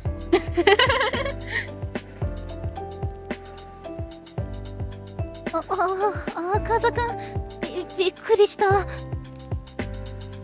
急に後ろから声をかけられて、急激に動き始めた心臓がまだドクドクしている。スマホを押さえてくれた手の体温が伝わってきて、思わずうつむく。今自分がどんな顔してるかわからなかった。ありがとう。赤座くんはなんでここに？一人？赤座くんはどうやら一人だし、周りに他の人の姿は見当たらない。いつも周りに人のいる赤座くんが一人でいるのは珍しく思えた。ああ、こういう場所は一人でじっくり見て回りたい派なんだよね、俺。それで四つ森さん見かけたから声かけてみた。一人で見て回りたい派なんだ。ちょっと意外。というか声かけてみたって赤座くんの考えていることが本当にわからなくて戸惑ってしまう。そんなことするから勘違いしちゃうんだって。本人に言う勇気はない。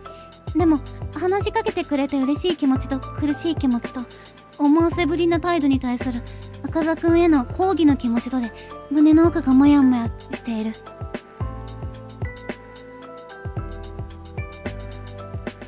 そうなんだ。ごめんね。邪魔しちゃった。なんで？俺から話しかけたのに邪魔も何もないでしょ。それで何見てたの？赤座くんは私がスマホをちゃんと握り直していたことに気がつくと、その手が離れていく。太鼓橋の写真撮ってて。おお、名所だもんね。赤座くんは何してたの？何って観光？まあそれはそうですよね。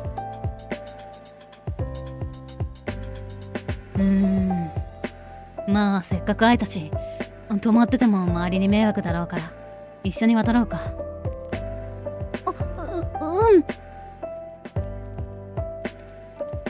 ねえ、はい、もうほんと振り返っちゃったね。振り返っちゃいけないっていう作法さっき見たのにね。赤田くんの口を回すとこなんですよ、私。ね、彼もなかなか思わせぶりの喋り方するよね。だとした時に出る赤田くんの危ねえとかの話し方とっても好き。でも、そうだよね。もうそれすぎます、もう。ね、彼ね、意外と喋り方男子高校生だったりするんですよ。意外と意外とっていうか結構ね、彼、男子高校生してるよ、ちゃんと。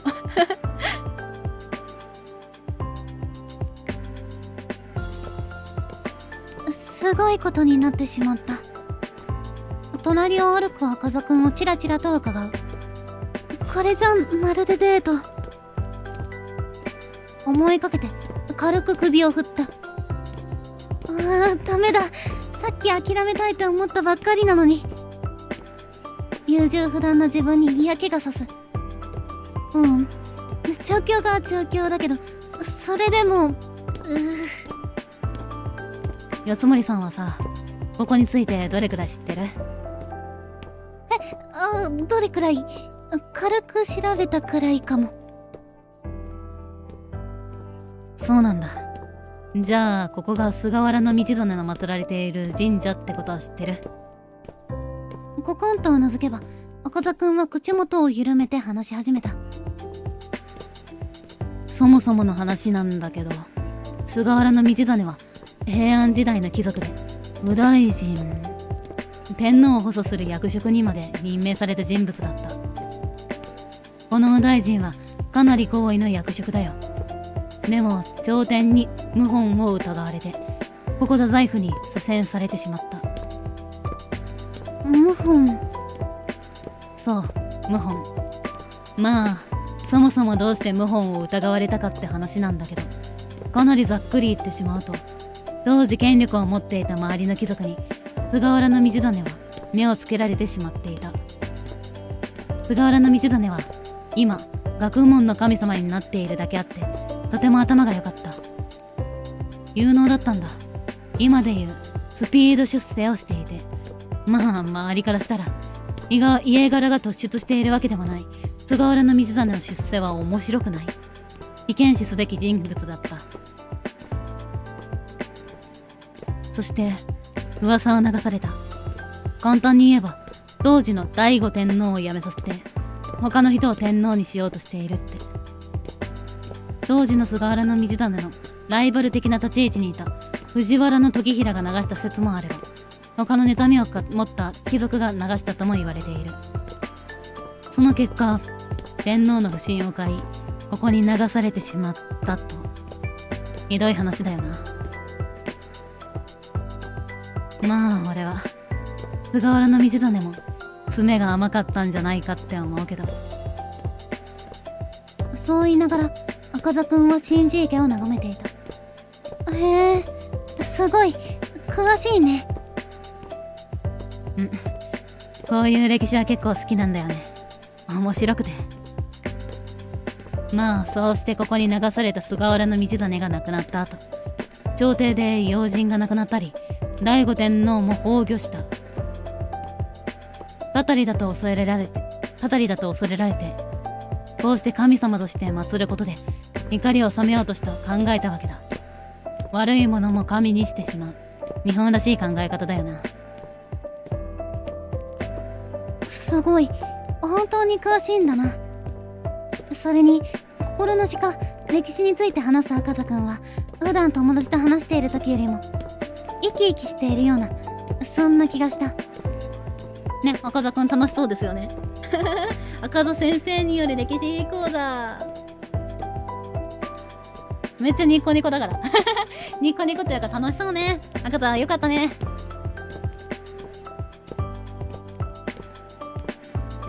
歴史好きなんだ。知らなかったな。だからここのご利益は学問受験祈願。菅原道真が学者として優れていたからだね。あとは橋を渡り終えたところで赤座くんが立ち止まる。縁切り。彼の口から出た言葉に胸がギュッとなった。これはご利益というか、この橋のジンクスみたいなものらしいけど、恋人で渡ると別れるんだってさ。菅原道真が太宰府に左遷される際に都の思い人と別離したって話から来てるらしいけど。そこまで言うと赤座くんはふっと軽く笑った。なんてね。神社側は否定してるし俗説だよ。そもそも神様に頼るってこと自体が他人任せすぎるでしょ。自分たちが別れたのこの橋のジンクスに絡めて言い訳にしてるだけだろって思うけど。ドキンと心臓が跳ねる。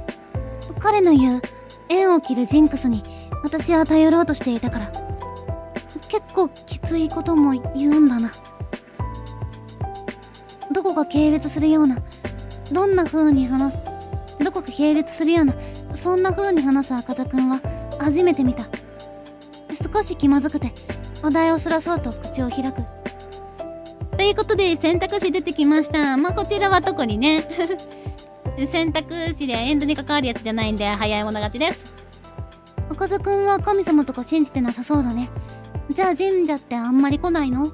の2択です。ドキンとしちゃうよね。ね、この表情ね、赤がなんか含みありそうな表情してましたね、さっき。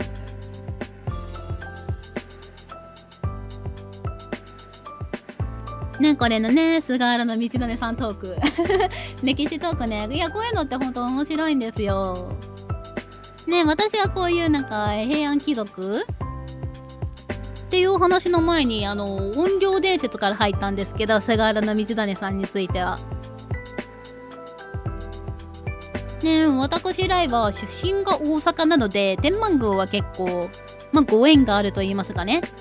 大阪だと天神さんとか呼ばれてるけどね、大阪天満宮ってでっかい天満宮ございまして、ね、天神祭りとかの天神祭りとかの天神だね。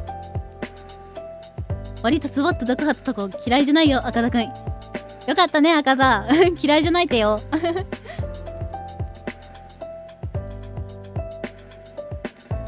ね、赤座くんね、普段は結構ね、優しめというかね、柔らかい感じで話すけど、結構こういうとこきつく言うんだよね。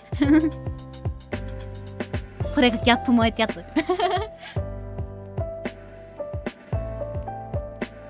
いしょ。ね、もう早いもの順です。選択来たらね、こっち選びます。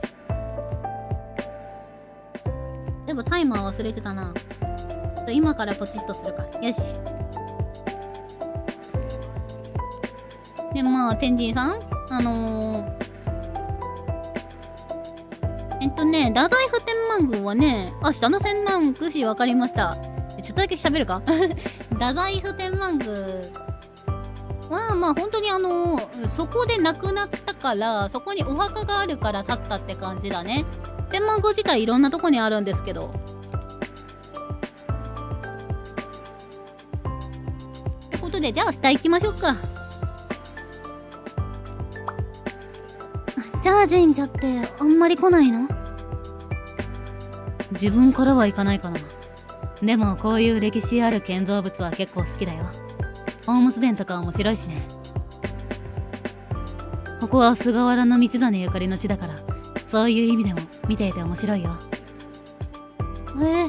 歴史的に面白いって楽しみ方なんだ。そういうよつ森さんはどうなの？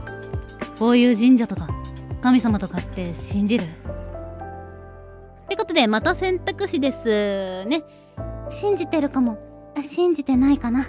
の2択、こちらも早いもの勝ちで。ね、5分ポチッとして。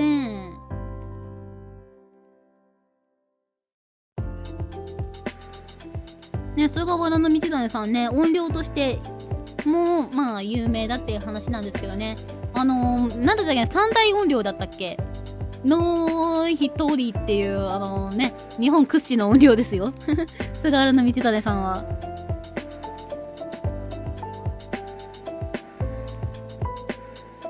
ね、ほんと、まあ無念の死を遂げたと言いますか。ね、まあ濡れ衣抜きせられてね、こんなところにね、左遷されちゃってね。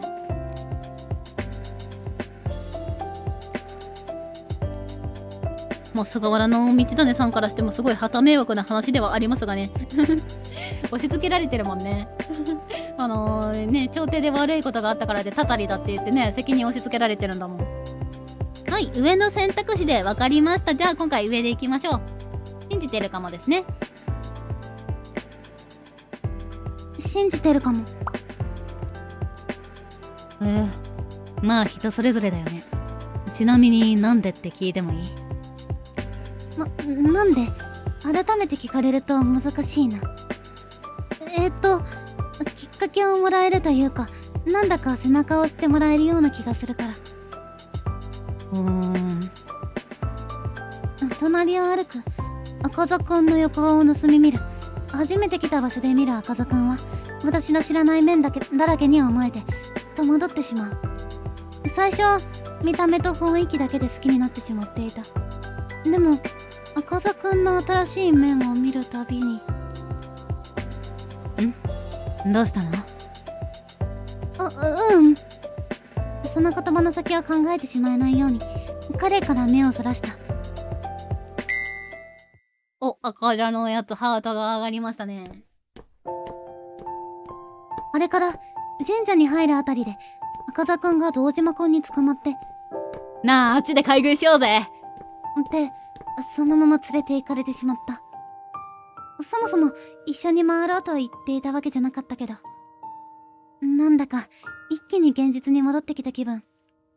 さっきまで赤座くんと一緒にいたことは本当に現実味がなくて夢だったんじゃないかとすら思う。とりあえずお参りしよう。心ばかりのお賽銭を投げ入れる。隣の柱に書かれていた看板の通り鈴を鳴らして2回お辞儀をして2回拍手をし目をつむる。赤座くんと話して神様にお願いする気じゃなくなっちゃったな。悪いことではないのだろう。赤座くんの他人任せという言葉に納得してしまった私もいたから。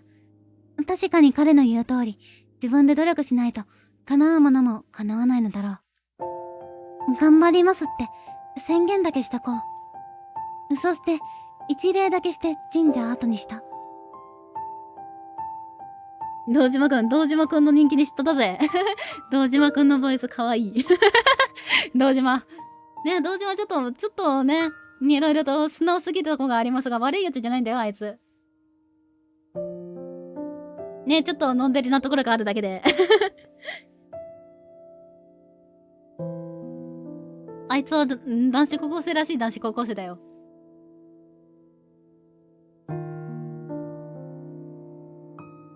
ということでね、まあここでもちらっと雑談。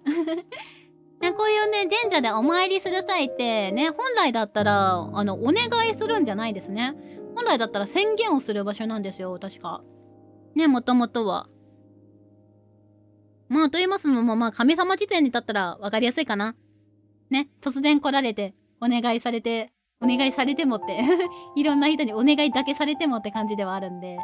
まあ、どちらかというと、まあ、神様に宣言をするっていうお参りの仕方が正しいらしいです。ね、こういうことしますから見守っていてくださいっていう感じだね。まあ、もともとはそんな感じだったらしいですね。まあそりゃね、神頼みもする場所ではありますが、基本的には、ね、こういう宣言をする場所らしいですというのを本で見たことある。ね、一時期こういう神様関係のこととかよく調べていたので。っていう雑談でした。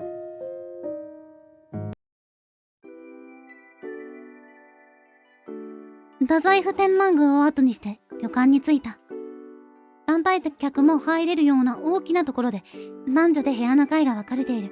基本的に3人か4人部屋だ。私は勇気を出して同じ部屋になろうと、クラスメートの夏目さんと渡辺さんに声をかけて、無事入れてもらうことができていたのだった。よし、友達になれるように頑張るぞ。仲良く話しているグループに自分から話しかけに行くことが苦手な私にとって、この期間はまたとないチャンスだ。同じ部屋ならどうしても話すもんね。仲良さそうにして話している子たちにも多分クラスよりかは話しかけに行きやすいだろうし。そう思っていても、赤座くんのことが頭をよぎってしまった。そういえばあの後はあんまり話せなかったな。太宰府天満宮ではたくさん話したけれど、やっぱりあの後はいつも誰かがそばにいて、バスでも一言二言話したくらいだ。天満、私がまた寝ちゃったのも悪いんだけど、気まずくて目をつむっているとどうしても寝てしまうようで、帰り道もぐっすりだった。寝すぎだとか思われていないといいけど。おかげで今日は眠れなさそう。部屋に荷物を運び込んで、夕食まで1時間ほど自由時間だ。四つ森さん、これまであんまり話したことなかったよね。3日間一緒の部屋だし、よろしくね。うん、そうだね、よろしくね。私もよろしく。ねえ、トランプとかいろいろ持ってきたんだけどさ、一緒に遊ばない？ぜひぜひ。うわぁ、いい人たちだ。一緒の部屋になろうって言ったら、快くいいよって言ってくれたし、話しかけてきてくれた。なんだか仲良くなれそうな気がして、口が緩む。そこでふと思い出した。そうだ。先生に荷物も置き終わったって報告行かなきゃ。私は一応この部屋の部屋長で、鍵の管理などを任されている。部屋に荷物を運び終えたら、先生に部屋のメンバーの体調などを報告に行かないといけないのだ。といっても先生の部屋も同じ階だし、ちょっと話しに行くだけだ。ごめんね。先に先生に報告行ってもいいかな。もちろんどうぞ。こっちこそごめんね。お願いします、部屋長。じゃあ私は準備しとくから、急がなくていいからね。また。ありがとう。行ってくる。先生に報告を終えて、ルンルン気分で帰っていく。よかった。2人ともいい人たちで、これなら部屋も楽しく過ごせそう。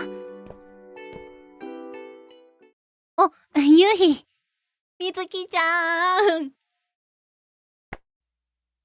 そこに立っていたのはみずきちゃんだった。私に近づいてきて、ポンと肩を叩く。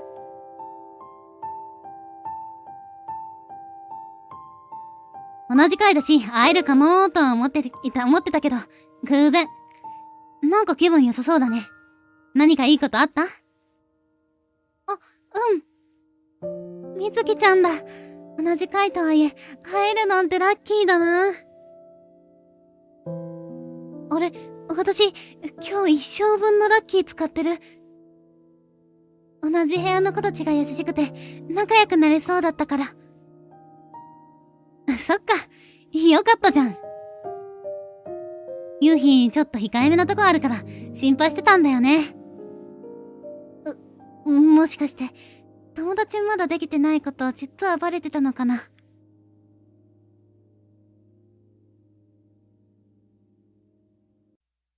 だとしたら不甲斐ないというか、心配をかけて申し訳ない。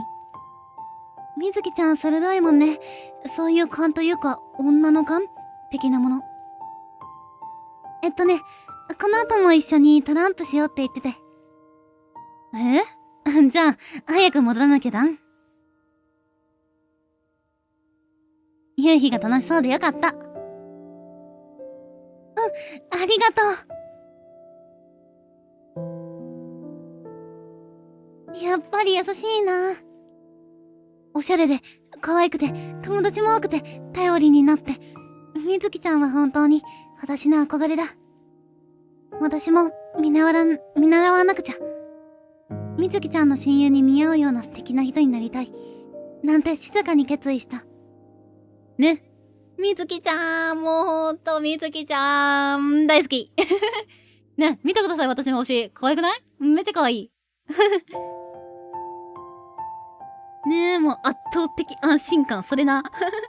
もう今日も可愛い。もうほんと大好き。わかる。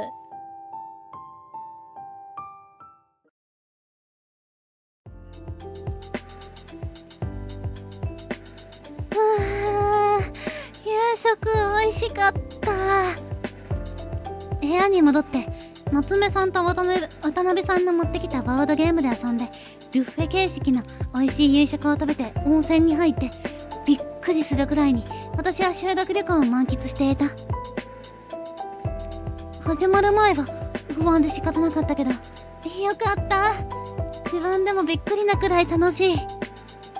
湯上がりのほかほかした状態でふかふかな布団に寝転がる。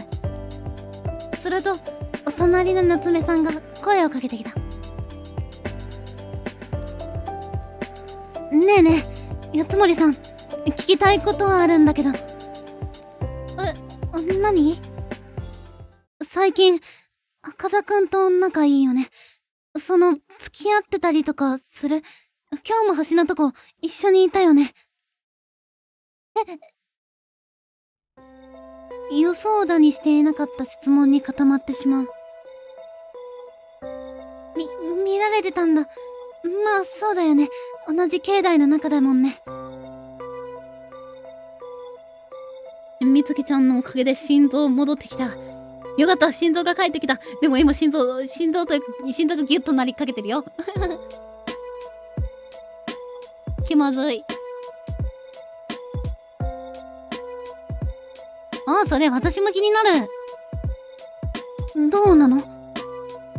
ドキドキした面持ちで聞いてくる夏目さんの顔に、私の女の勘みたいなものがつけている。ね、気まずいけど修学旅行の醍醐味あるあるですよね、これね。もしかして、夏目さん、赤座くんのこと、好きなのかな？赤座くんは人気者で、本当にモテている。いつもの物腰柔らかで、俳優さんみたいな綺麗な顔をしていて、スポーツ万能で、文武両道で。何より、思わせぶりなくらいに優しいから、みんな好きになっちゃうんだ。そっか。胸の奥が、うっと締め付けられた気がした。付き合ってないよ。それに、私はもう振られてるから。そうなの？振られたってことは、湯つ森さん赤座くんに告ったの？マジ？すごい勇気ある。まあ、自分で言っておきながら、自分でショックを受けているのがわかる。嫌じゃなければなんだけど、もっと詳しく聞いていい？ということで、選択肢です。ね、修学旅行で恋バナ話すのあれはだけで気まずいよな。ね、特にこんな感じでね。自分が好きだったとか、ね、こんな感じの会話だってめっちゃ気まずい。ということで、上か下かです。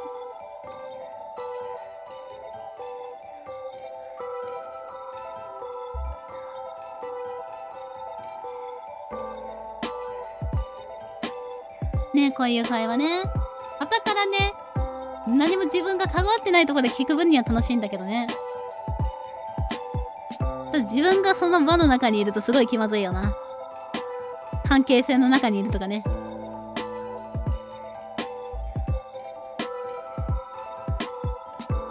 まあ選択肢としては、いいよ。ごめん。ってことでまあ、ぶっちゃけちゃうか。ちょっと気まずいからやめとくかですね。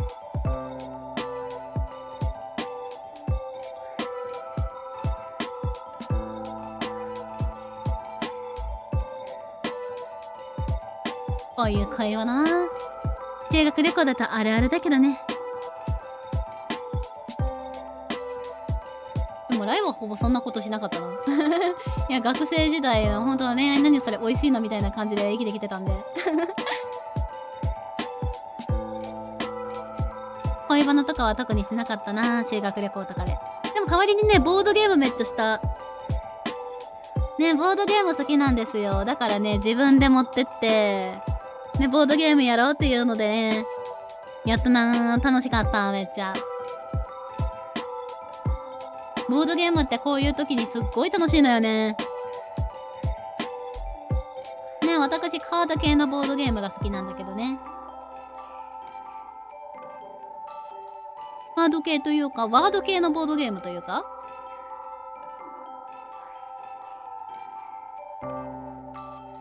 あとは人狼ワードウルフとかしたな。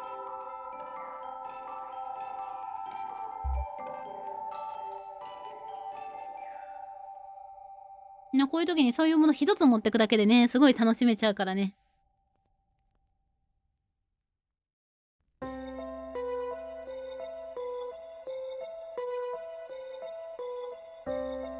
ね、でもまあこの恋バナの状況すっごい気まずいよね、本当に。ごめんな、ゆうひちゃん。こんな気まずい状況に押し合ってよ。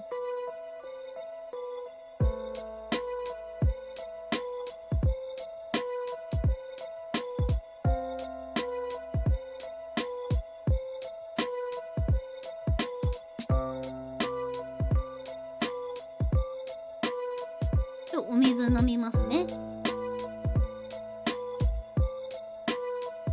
ちなみに残り2分程度。よいしょ、お水なくなってきたから、ちょっとこの時間に、私ちょっとお水取りに行ってきますね。ここに入ってた分なくなっちゃった。少々お待ちくださいまし。まあその間になんか決めといてください。どっちやるか。まあ特にエンドには関わってきません。では行ってきます。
はい、戻ってまいりました。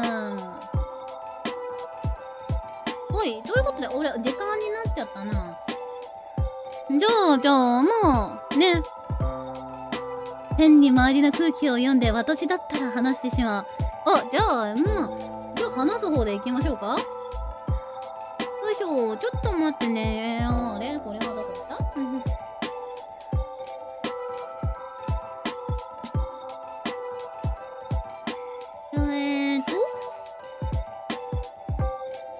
ちょっと休憩します。さすがにね、ずっと押しで食べれ続けてるからね、ちょっと雑談挟もっか。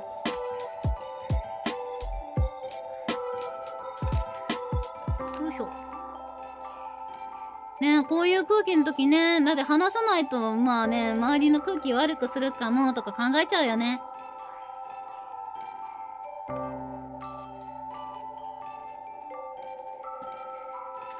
まあそういうのをね、話して楽になる人というか、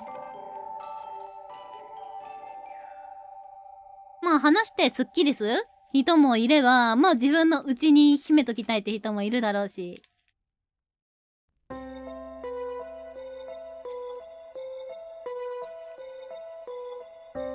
ちなみにライはどちらかというと、そういうのを思ってても黙っていたいタイプかなって思いますね。まあそこら辺はほんと正確にやりますよね。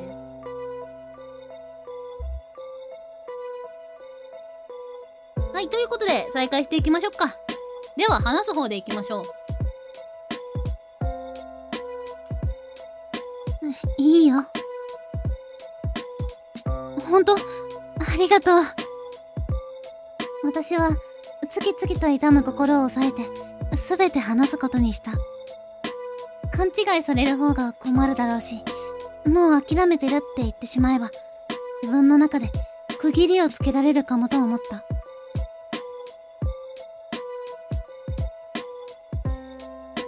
それから、消灯の時間まで、私は赤裸々に一つずつ話していった。赤座くんに一目惚れしたこと、振られたこと、もう今は諦めてること。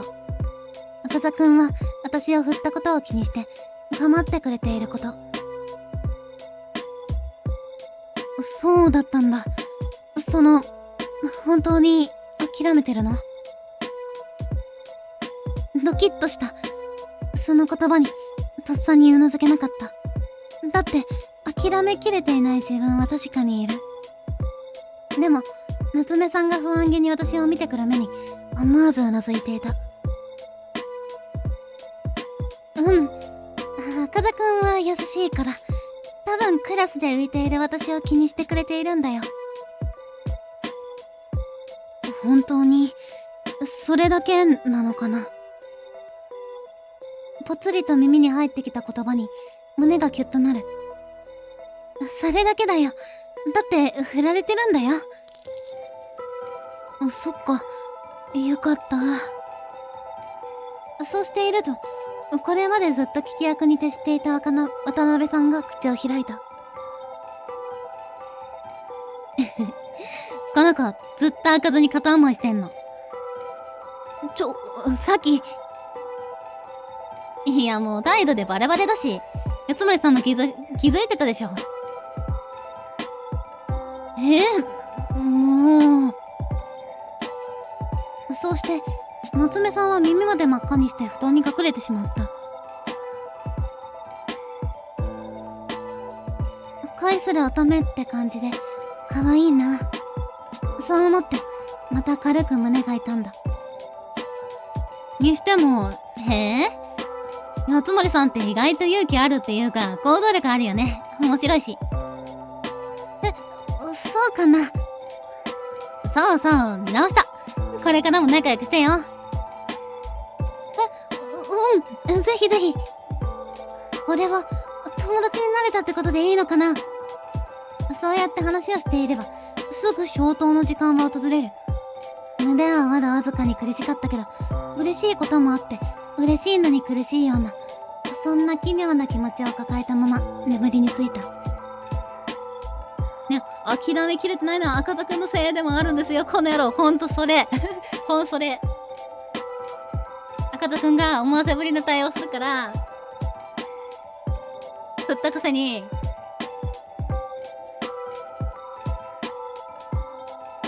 ということで、チャプター8、赤座、ワンデイ、エンド。To be continued をセーブを推奨します。ということで、はい、これでワンデーの終了なんですよね。あと2デー分ありますよ。ね、今回はね、長くなりそうですね。なんで、まあ、感覚的にはあと1時間くらいかなってなりますね。です。まあまあ、お付き合いください。ちなみに一応アーカイブは残しますんでね。まあ、全然寝落ちちゃったりとかしても大丈夫なんでね。アーカイブは残ります。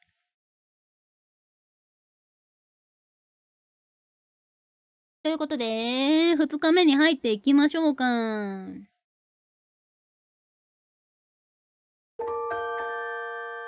チャプター8、赤座。修学旅行、2day。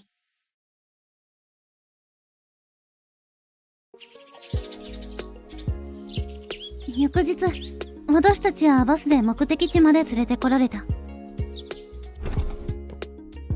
宮崎県の北部にある高千穂町。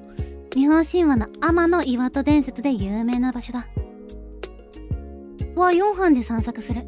お昼ご飯も自分たちで調達しつつ観光するとのことだ。メンバーは赤座くん、山田くん、堂島くん、私とよくわからない組み合わせで観光することになるけど。ということで私服です。シンプルだね。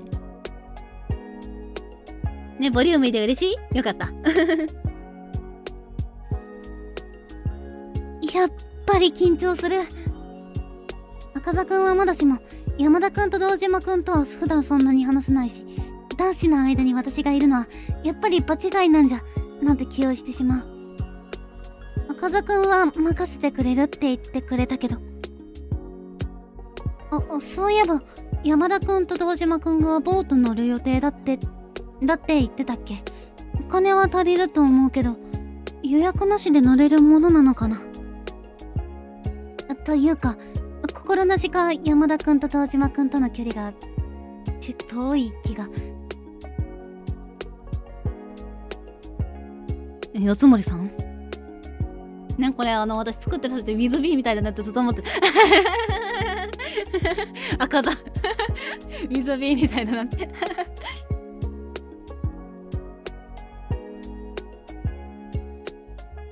ということで、高千穂も私実際に行ったことあるとこなんですよね。ね、この大きな橋がね、これ一つしか映ってないから3つくらいあってね。めっちゃ綺麗だった。綺麗だというか、壮大さを感じた。はい。今は橋の下で4人でどこに行くか話してるんだけど、赤座くんと私が話していて、少し離れたところで山田くんと堂島くんが何かをこそこそ話している状況だ。ブルゾン赤座ってことパワーワードは本当に視線を向ければ、なぜか山田くんにグッドサインを出された。どうして？というか、なんで？空気の読める男山田くんですあいつらは気にしなくていいから。赤座くんはそう言っているけど、気になって仕方がない。どういうことだろう？嫌われてるわけじゃなさそうだけど。なあ赤座、俺らボート乗ってくるから四つ森さんと回って待っててくれるか？俺赤座と乗りた。剣は黙れ。そういうことだから頑張れよ。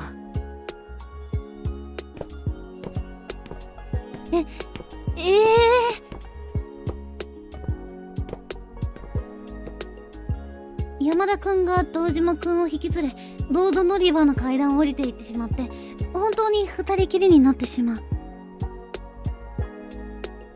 なんで？わけがわからなくて困惑するしかない。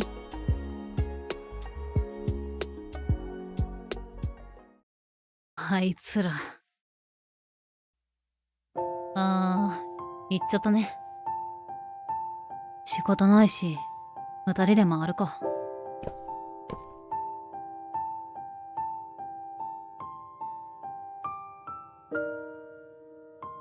ほら、こっち。イケメンなんだよな。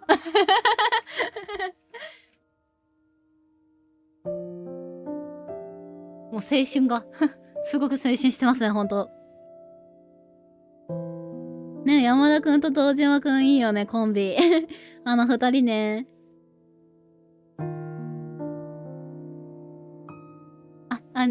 ちなみに、別にこれね、このゲーム自体の内容とはあんま関係ないから一応言っとくんだけど、山田には彼女います。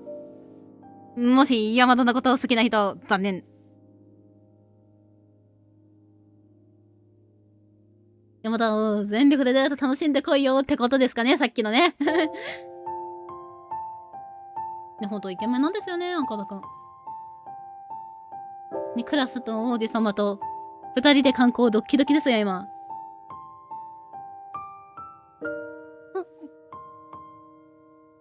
少し先を歩いて、私を振り返る姿にドキッとする。それに、今日の赤座くんは私服だ。初めて見る私服だけでも新鮮で、ドキドキしてしまって仕方ないのに、これじゃ、本当に。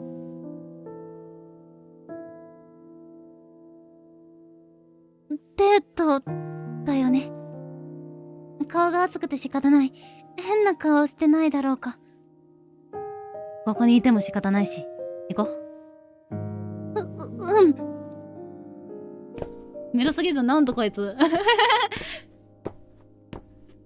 ねえ、ほんと、こんな諦めるっていう方が無理せえすぎる。赤田くん、なんなの君は。ほんとそう。昨日もだけど、緊張する。壮大な景色を見てごまかそうとしているけど、心臓はバクバクして仕方がない。こんなことばっかりだ。山田くんのグッドサインの理由は、二人きりにしてあげるよって意味だったんだろうか。なんでまさか私の赤座くんへの片思いがバレてるとか。顔が一気に熱くなる。そんなに私の態度って分かりやすかっただろうか。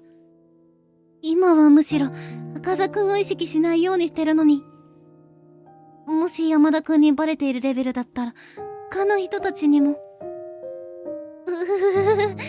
だったらすごく恥ずかしい。それにしても、川とか住んでて綺麗。岩もどれも大きいな。改めて景色を眺めていると、そのスケールの大きさに圧倒されてしまう。木々の隙間から差し込む光の差カーテンが神秘的だった。すごいよね。昔の日本人がこれを見て神話を考えたの。わかる気がするな。そうだよね。日本じゃないみたい。しばらく歩くと大きな門構えが見えてきた。神社だろうか。ここ天岩戸神社だね。天岩戸神社。ここが天岩戸伝説の舞台なんだ。確か天照大神がここに閉じこもっちゃって出てきてもらおうと他の神様がいろんなギャンを見せたって話だよね。この裏にあるんだ。撮影禁止みたい。ということで、ここら辺でも一つ雑談豆知識。ですね、ここら辺高千穂っていっぱい神社あるんですよ。さすが神話創世の地ということで。天岩戸神社ここもあるし、あとね、他にもね、いくつか神社があって、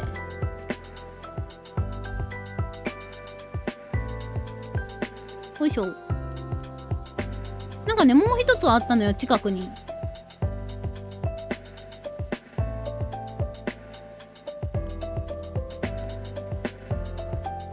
とっさに名前が出てこなくなっちゃった。なんかね、天岩戸神社と、あとね、川の下のところにも神社、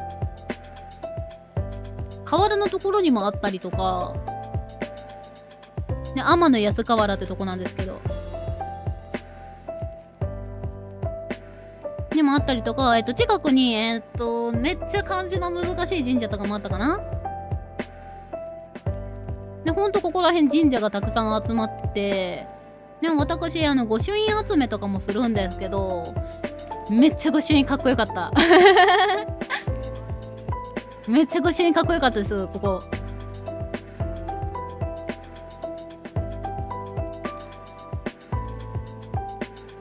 っていう雑談。なんでね、もし御朱印集めされている方は、ね、ここ御朱印もらうとめっちゃかっこいいです。ね、ここじゃなくて別のところで御朱印帳やってるんでね。もし行ったら、まあ、やってる方はやって、書いてもらってみてください。やってみたい。そうだよね。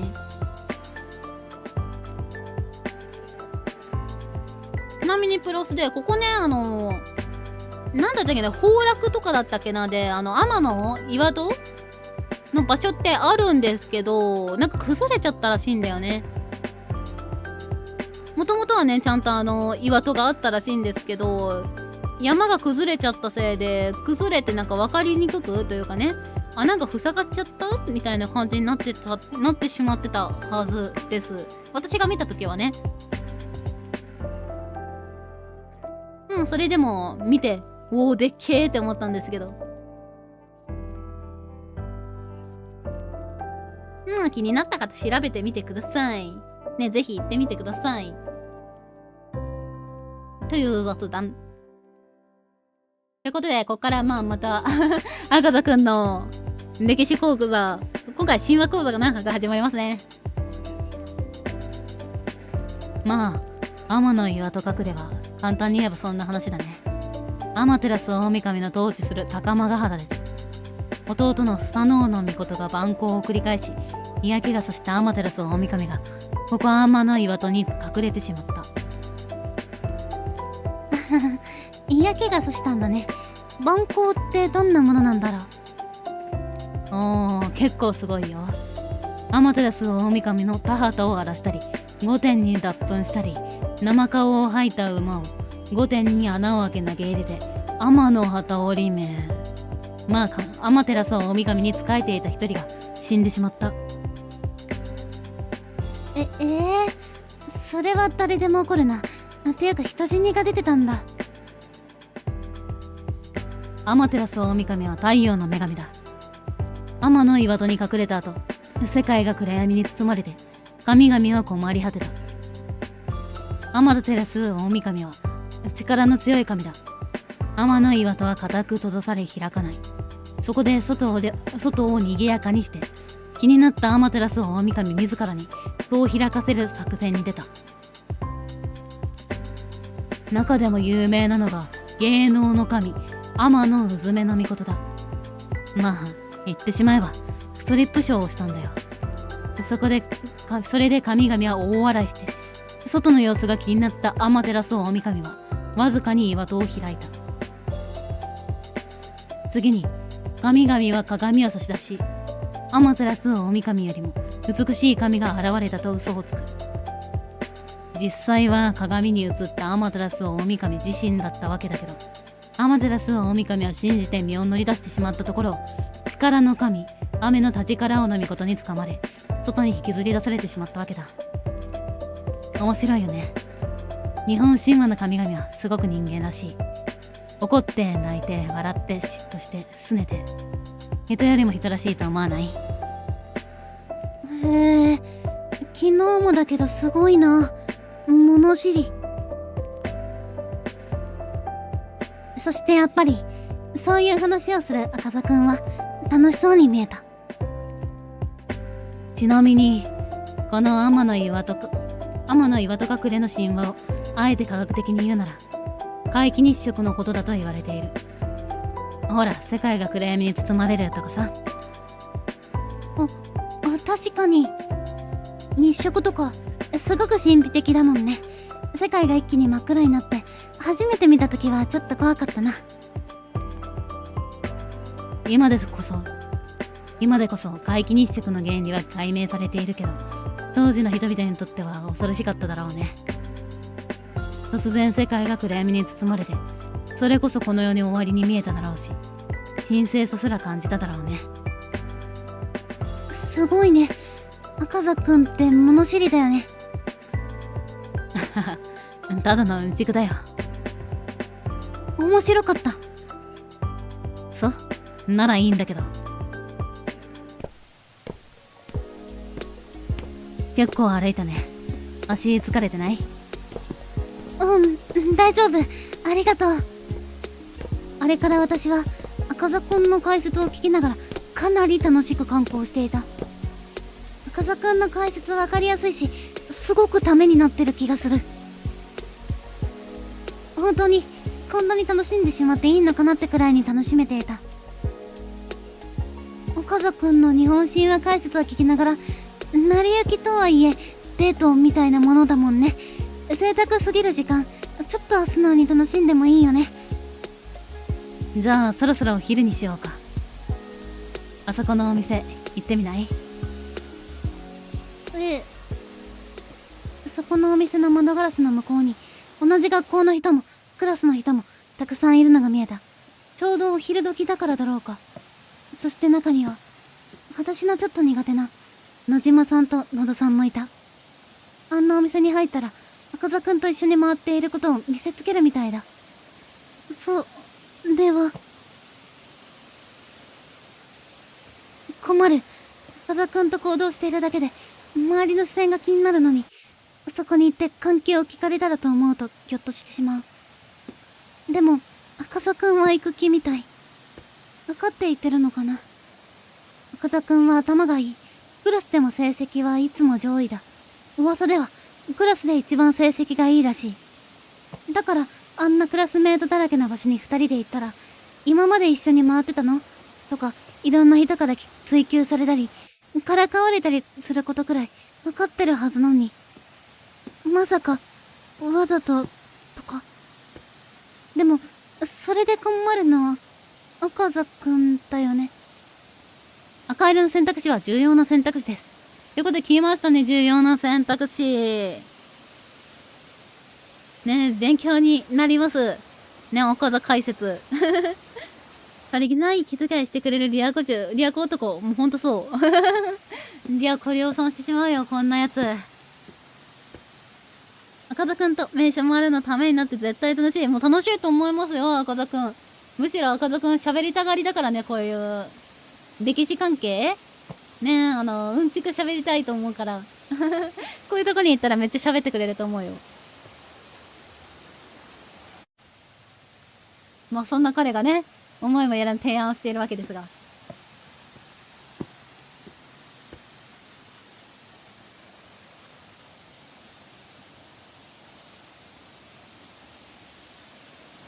何頑張って言ってるんですがね。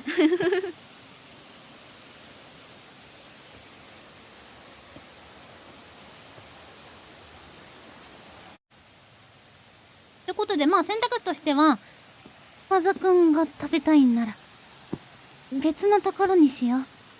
ということで、まあ、OK するか否かです。あ、タイマー設定してなかったわ。タイマー。やるわね。お。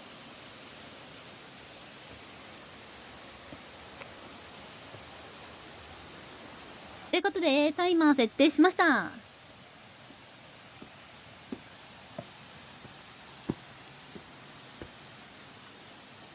では、そうですね、高千穂地方の雑談。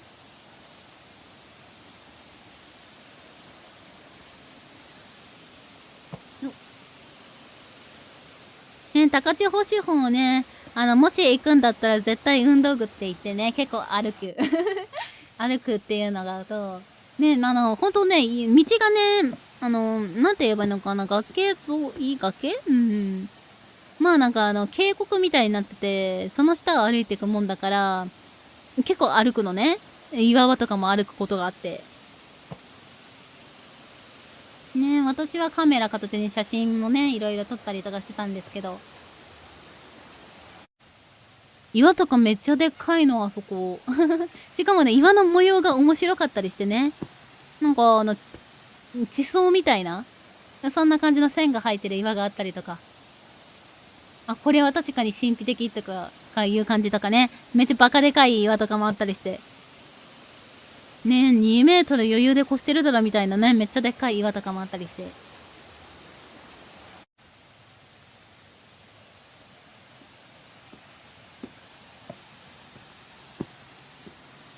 気まずさしかないから、私は別のとこがいいかな。オッケー。じゃあまあ、別のとこに1票入ってますね。残りだいたい3分。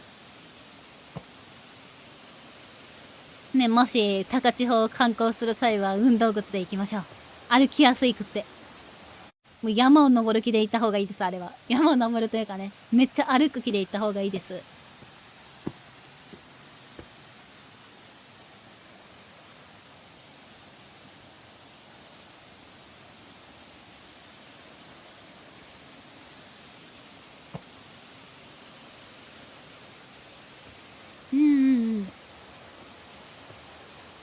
よいしょ。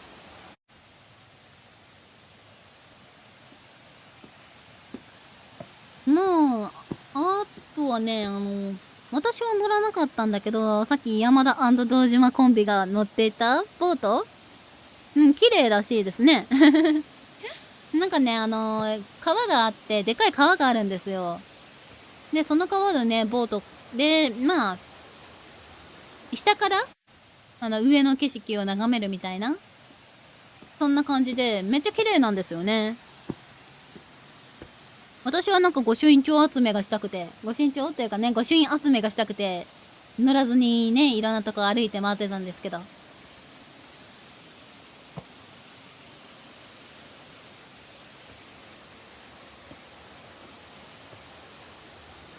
ね、かなり素敵だったな中もね、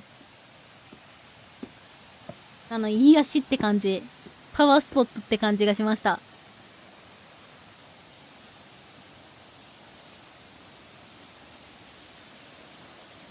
で、そうだな、せっかくだからさっき神話の話出たから神様トークでもしよっか。神様トークっていうか。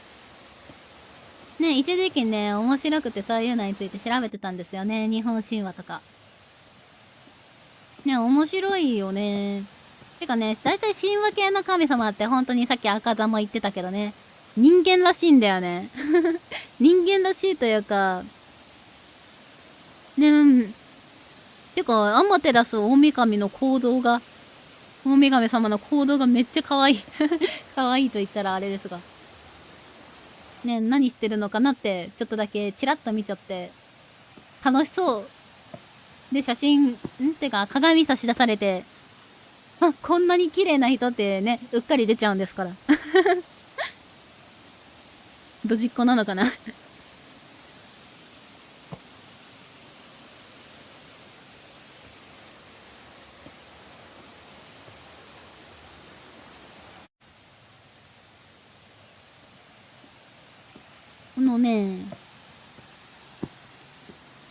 日本人話だと、そうだな。まあさっきの流れスサノオノミコとか、まあいろいろ、アマテラス大神のところでやらかしてやらかして、まあアマテラス大神はお姉さんなんですけど、まあそれがちょっとさすがに待機連を切れて、まあ閉じこもる、引きこもるっていう感じになっちゃって、まあ太陽の神様だから、ね、世界真っ暗になっちゃって困っちゃってどうしようって感じで、だからってストリップショーをしようってなるのが昔らしいよね。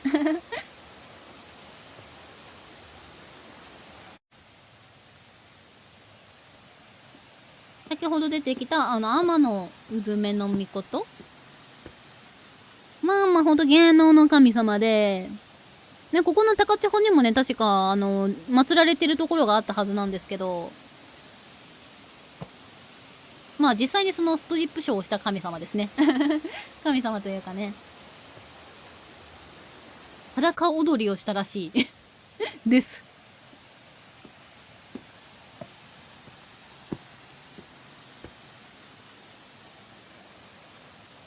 今だと絶対に問題になるね。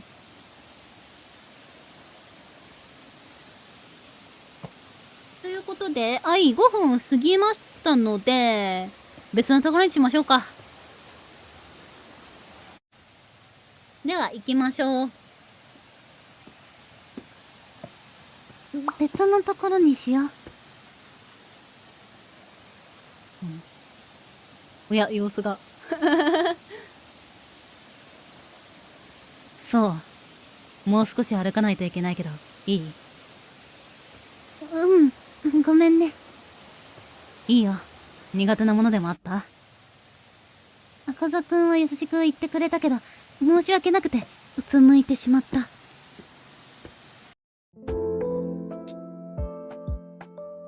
疲れた。楽しかったけど、最後はちょっと疲れた。バスの中の空気が気まずすぎて、サービスエリアに着いた瞬間、思わず逃げるように降りてきてしまった。だって、ごめんなさい、なんか飛ばした？大丈夫か？飛ばしてなかったですね。だって、私の前の席が野島さんと野田さんだ。たまに2人から私にも話題が飛んできて、慌ててしまって、どうかしたのかすらいまいち覚えていない。心なしか、体温も高くてだるい気がする。微熱かな？疲れとか。そんな時、お腹がぐじゅっと嫌な音を立てたのが分かった。まさか。慌ててトイレに駆け込み、確認する。始まってる。赤黒い血の色に顔が引きつる。そう、月1で来る。生理だ。なんで、時期的にちょっと早いのに、なんてタイミングの悪い。気づくのが早かったおかげが、服までは染みていないのが幸いだった。生理用品は保険としていくつか持ってきていたけど、さすがに今、手持ちのリュックに替えの下着は詰めていない。仕方がないから、ナプキンだけつけて、旅館に戻るまで我慢するしかない。帰りのバス、時間は1時間ほどかかる。その間、座っていることを考えると、恐怖で顔でか引きつる。始まったばかりだし、バスの座席、汚したらどうしよう。でも下にハンカチ敷くのも変だよね。考える時間は、集合時刻を考えると、あと5分くらいしかない。先生に相談するとか。恥ずかしい。でも、バス汚しちゃう方が嫌だ。服までは染みてないみたいだし、大丈夫かな。汚さないようにかなり浅く座るとか。帰り道が最悪だ。心の事故。意識したらお腹がさらに痛くなってきた気がする。熱もやっぱりあるかも。悶々と考えて、やっぱり、と思い直す。あの席にいるの、生理のこともあるし、空気のことでも、無理、かも。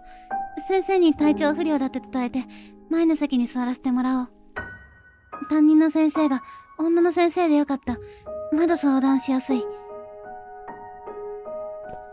一応確認したけれど、どこまで本当に汚れていないかってビクビクしながらトイレから出る。ということで始まってしまいました。ね、最悪ですね、旅行先で生理。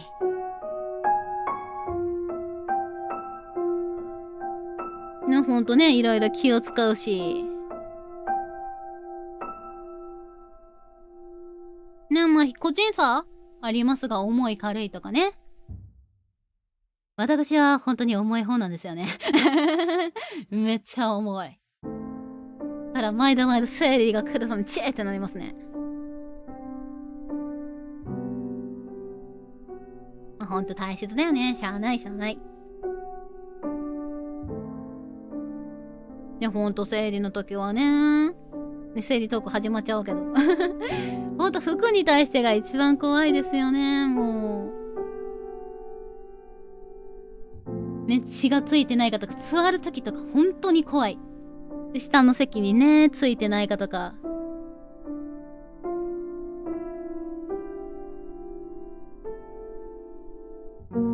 ね、大変なんですよ、女の子も。本当に。ね、出先でなったらほんと辛い。生理用品もたくさん持ってきてるわけでもないし、一応保険用としていつも詰めはするけど、でも始まる時って本当になんかいきなり来る時がめっちゃタイミング悪い時もあるし、ね、特に最悪なのが夜来た時よ。ね、昼間来た時も最悪だけど気づかなかったらね。でも夜は気づきようがないから、気づいた時には下まで染みてるっていう血の色。あ、赤い。あ、始まった。っていう最悪なことが起きるんでね。もうほんと大変。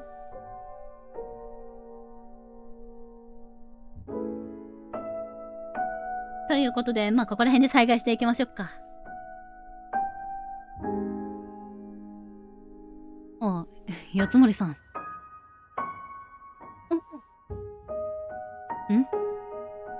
どうしたの？顔色悪いけど。最悪だ。今、赤座くんには一番会いたくなかった。昨日今日と思わぬところで赤座くんと二人になる。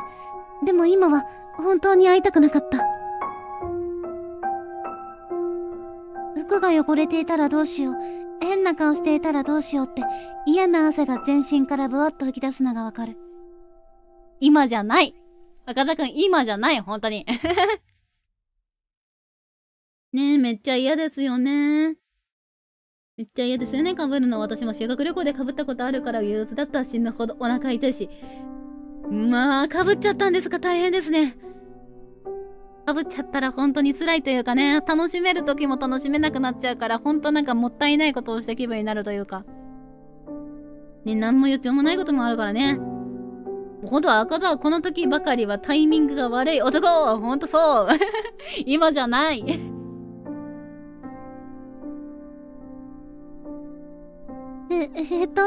ごめん。体調悪くて。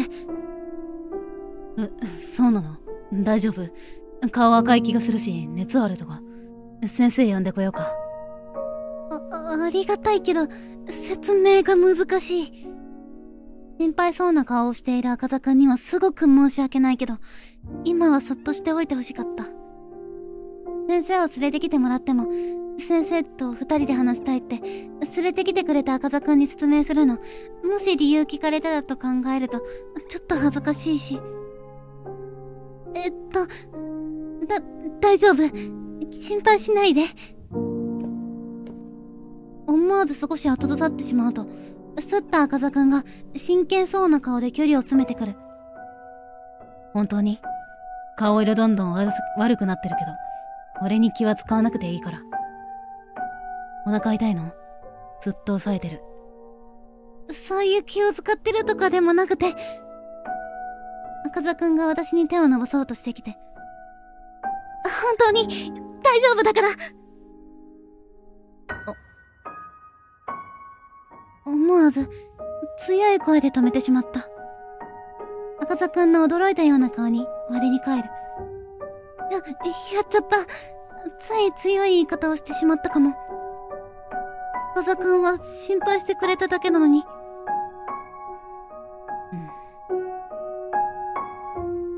そう、本当に？ごめんね、大声出して。大丈夫。自分でどうにかできるから。そっか、ごめん。俺おせっかいだった？嬉しかったよ。ありがとう。じゃあ俺先バス戻ってるね。赤座くんは少し悲しげに笑ってバスへ戻っていってしまう。そんな姿に罪悪感が膨れた。さっきの無言何だったんでしょうね。なんか間があったけどね。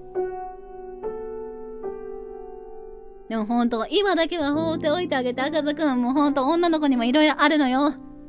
男子には特に気になってる男子には説明むずいというか説明したくない。っていうのがね、もうほんとそう。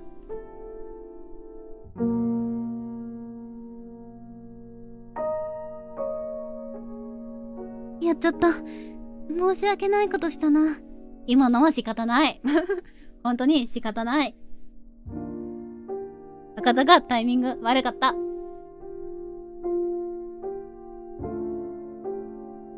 せっかく心配してくれたのに、追い返すような真似をしてしまった。嫌われたら、どうしよう。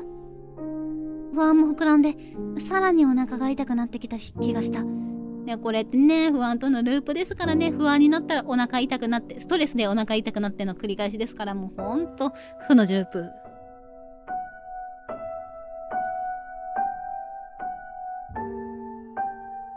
結局、私は先生に話して、バスの前の席に座らせてもらった。そしてあの後、一度も赤座くんと話すことなく、2日目も終わった。ね、ちゃんと話してね、前の席に移動して偉い。もうお腹ちゃんと温めてくれ。ということで、チャプター8赤座2でエンドです。To be continued セーブを推奨します。ということでですね、次が今回やる最後のチャプターですね。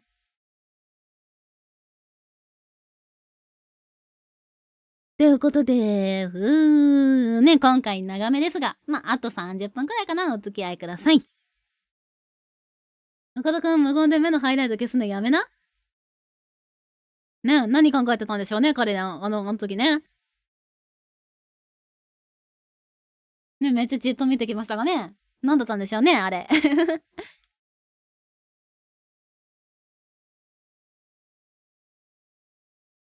では、セーブして、いきますか。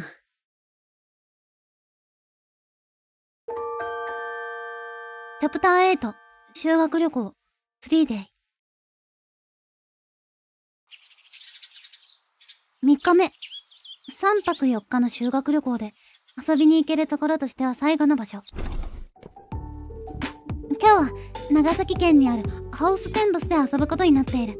そして私は今日は気兼ねなく楽しめると確信していた。だってかわいい、みずきちゃんかわいい。つい拍手をしてしまった。ゆうひ、みずきちゃん、みずきちゃんと一緒に回る約束をしていたからだ。かわいい。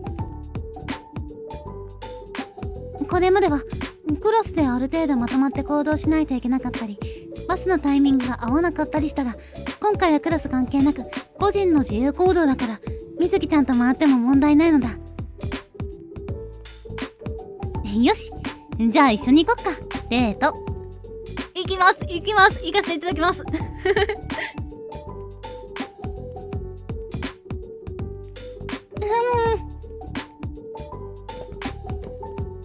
ウィンク可愛すぎる。みずきちゃん、私服もやっぱり可愛い。前髪あるし、ふわふわみつおみも可愛い。ヘア可愛い。もうほんと可愛い。ごめんなさい、めっちゃうるさいですね。みずきちゃんと休みの日に遊びに行くことはあったが、こんなに遠出したのは初めてだ。ワクワクしてしまう。にしても雰囲気あるね。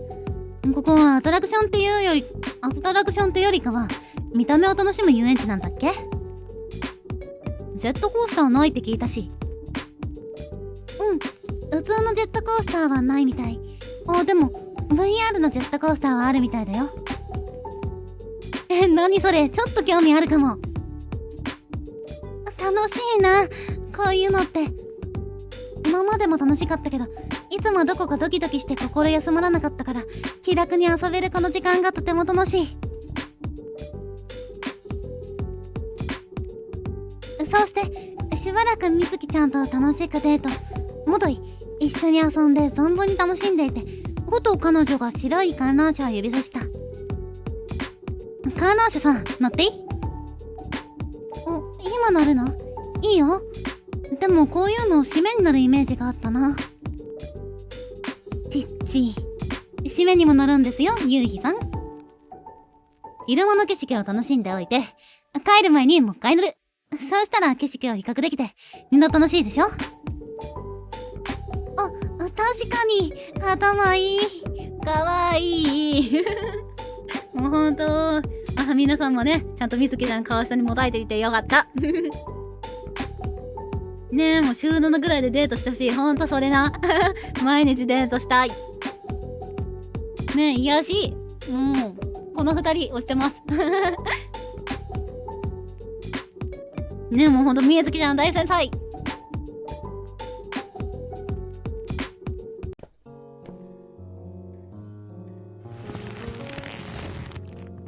観覧車は今はまだ人は少なくて簡単に乗ることができた。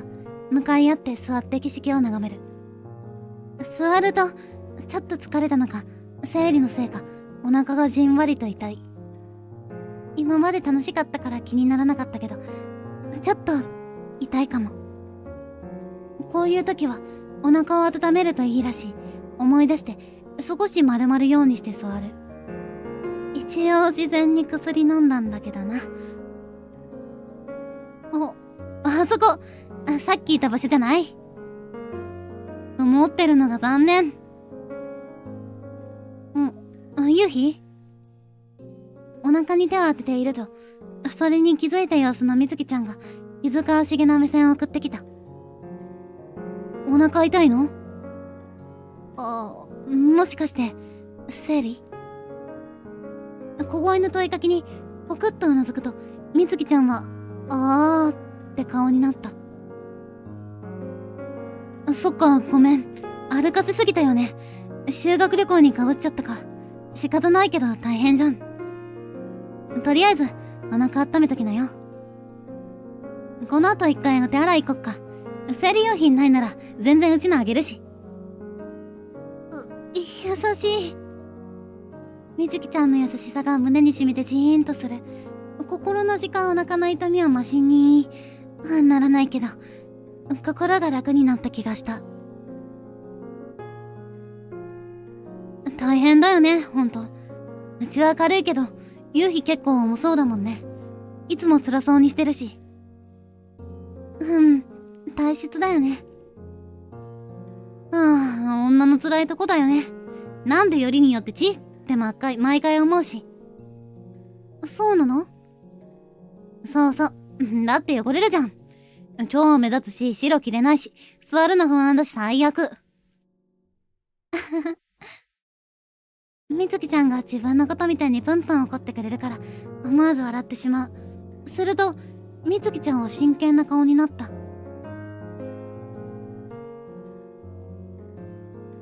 ねえ、辛い時に聞くことでもないかもだけどさ、夕日はさ、赤座のことまだ好き？赤座くんのことまだ好きか。赤色の選択肢は重要な選択肢です。ということで来ました、選択肢ねん。ということでこれもタイマーかけます。ほんとみつきちゃん頼もしいよね。よっ、もうやっぱりみつきちゃんよ、それな。いやでもね、今この質問ね、どうすればいいのかな。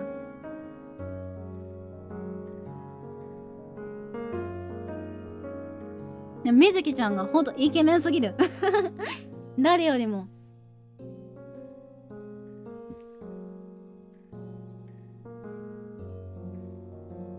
はい、ということで、タイマーかけました。選択肢としては、まだ好き。もう諦めたよ。ということで、この2択でございますね。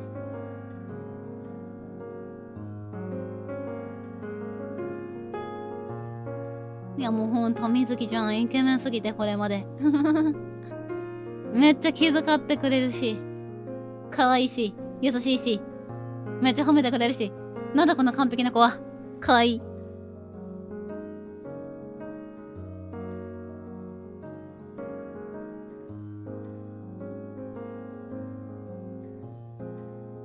せっかくなんでみつきちゃんの格好を見せましょうか。もうほんと可愛い。みずきちゃんね、このヘアアレンジとか自分でしてるんですよ。彼女ね、ヘアアレンジとかね、メイクとか好きでね。だから自分で早起きしてこの三つ編み作ってるって思うともう愛おしさが溢れて仕方ないですね。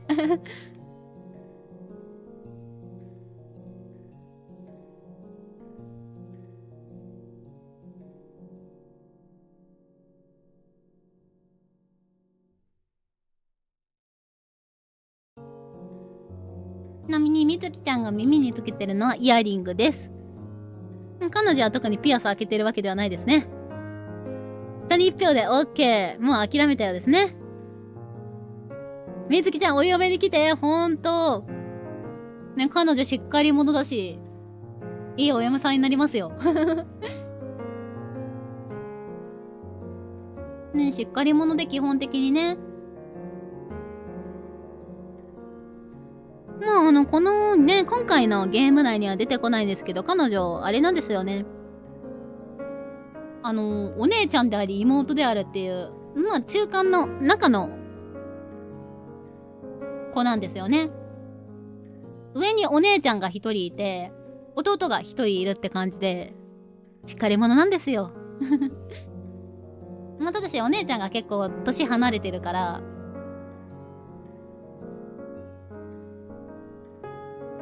もうみずきちゃん基本的にね、お姉ちゃんとして振る舞ってきたんでね、しっかり者なんです。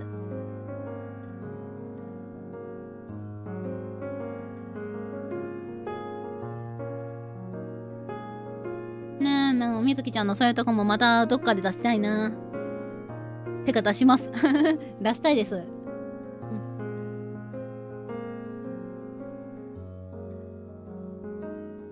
あとね、これ別にゲーム内情報としては出せなかったんだけど、みつきちゃんってね、実はね、この子もともとね、関西圏に住んでて、もうほんと幼少期小さい頃ね、小学生くらいかなまで関西圏に住んでて、で、そっからね、今いるところに引っ越してきたって感じでね、実は方言みつきちゃんの概念あるんですよ。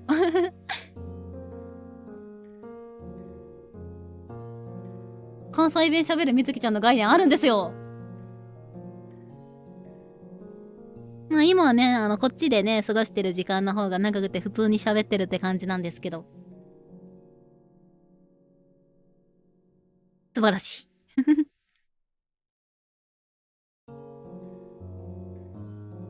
い。ねえ、また出したいな。残り1分くらい。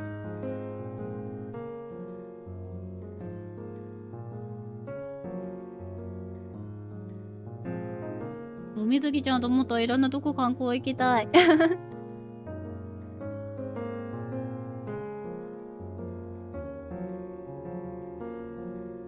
ねえ、みずきちゃんの対応がイケメンすぎて。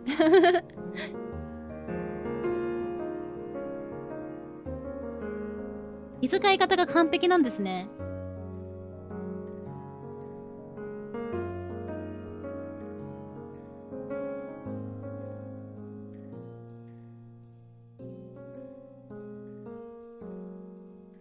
残り30秒。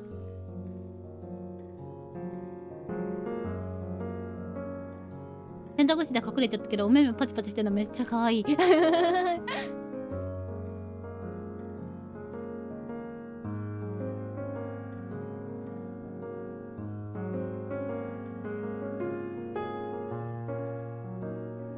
はい、もうちょっとで終わるよ。2、1。終了ということで、下に1票で OK です。では、下で行きましょうか。じゃあ、こっちで行きましょ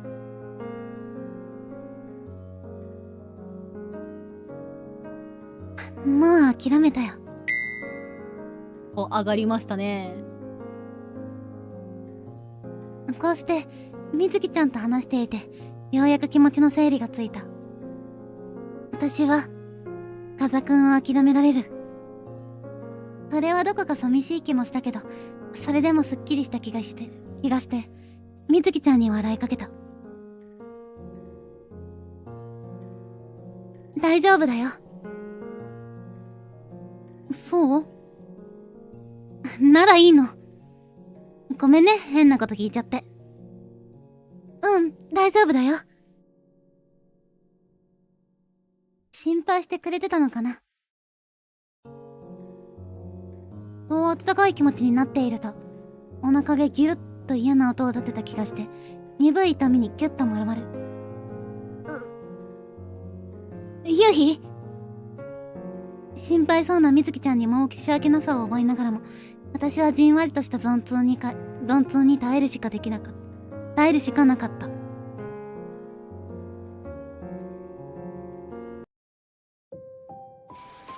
あれから観覧車を降りると、雨がぱらつき始めていた。私のお腹の調子はさらに悪くなって、鎮痛剤が効き始めるまで、かなりの時間、みずきちゃんに待たせてしまった。お腹が少しマシになっても、空気は少し気まずくて、みずきちゃんは気遣って明るく振る舞ってくれたけど、私の中には、もやもやした罪悪感が渦巻いていた。私のせいで、時間を無駄にしちゃった。ごめんね。みずきちゃんは、私にはもったいないくらい素敵な女の子だ。親友なんて思ってくれるのが、奇跡って思えるくらいの。彼女なら、他の子たちと遊びに行くこともできただろうに、私に付き合って、ずっと待ってくれた。本当に、私に見合わないくらい。こうして今も、彼女に気を使わせてしまっている。楽しく過ごせるはずだったのに、私のせいで。そう思うと、さらにお腹の痛みが重たくなった気がした。夕日、大丈夫？ごめんね。いいよ。うちが歩かせすぎちゃったのもあるだろうし。そんなことないよ。楽しかったもん。でも私、バスで休んでるね。みずきちゃん、ごめんだけど、他のこと回るとかできるかな。付き合わせちゃうの、申し訳ないから。わかった。うち、バスまで送ろうか？大丈夫だよ。ありがとう。お大事にね。みつきちゃんがいなくなるのを見送って、無性に泣きたくなった。でも仕方ないもの。私のせいなんだし。さっきまでの楽しかった気持ちはしぼんでしまって、私は先生に連絡を入れてからバスに戻った。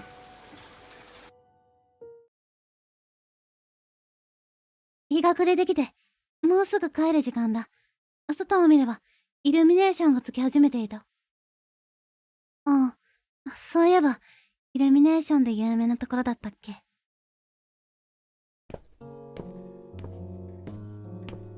お腹もだいぶ落ち着いてきて、少し歩こうとバスを出る。再入場すると、キラキラしたイルミネーションが私を出迎えた。一人で見るイルミネーションは、キラキラと眩しいくらいで、他のカップルや家族が笑いながら歩いている様子に、一人なんだと、孤独感が胸を締め付けた。もう、戻ろうかな。綺麗だけど、見ていると、胸が苦しい。相馬くん。思わず、ここにはいない彼の名前をつぶやいてしまった。会いたいな。そういえば、彼とは連絡先すら交換できていない。でも今、話したくて、あの部屋に戻りたくて、仕方なかった。相馬くんがここにいたら、どんなこと言ったかな。綺麗だって言うのだろうか。それとも黙って、デッサンをし始めるんだろうか。それとも、どうでもいいとか言うのかな。彼の興味なさそうに、ふいっと目をそらす姿を想像して、でも相馬くんが外に出てる姿はうまく想像できなくて、ふっと、小さく笑いが漏れた。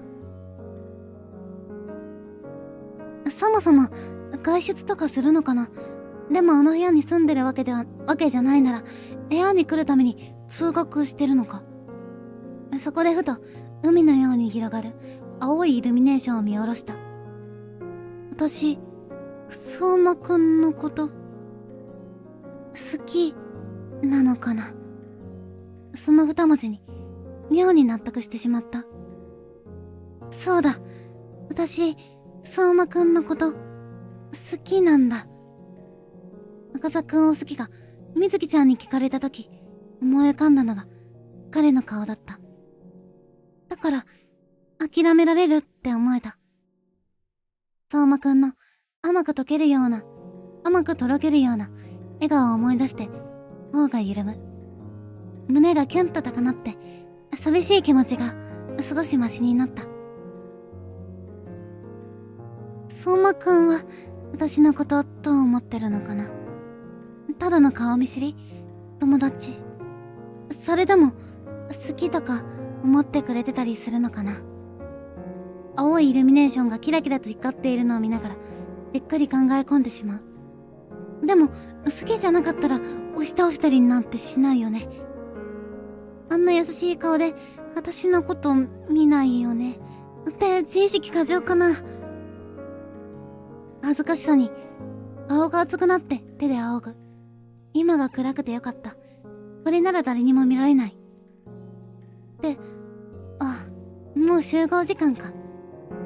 今日はこのまま旅館へ戻って明日はそのまま学校へ帰ることになる。相馬くんのおかげで少し気分が楽になったな。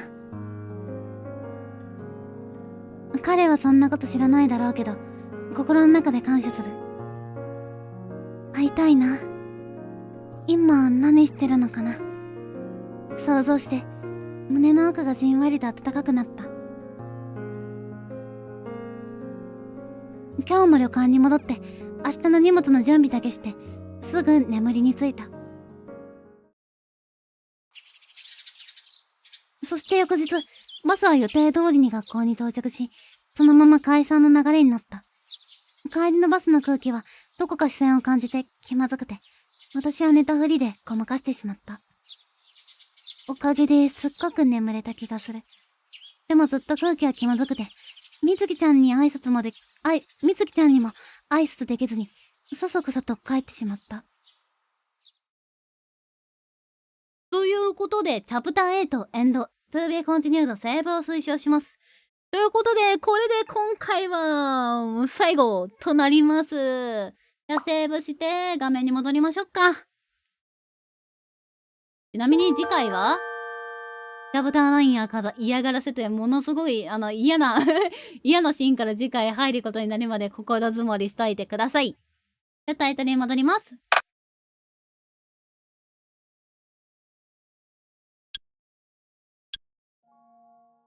ということで、本日は以上となります。こんな時間までね、お付き合いいただきありがとうございます。今回はここまでです。今回結構ね、見たよね。ね、スチルとか増えてたりとかね、赤座くんのやつとかね。ね、堂島スマイル。めっちゃ、にこやかな笑顔。山田もイケメンなんだよな、ちゃんと。ちゃんとモテる部類なんだよな。お疲れ様でした。本当ありがとうございます。で、この赤座ね。イケメン赤座ね。見返り赤座。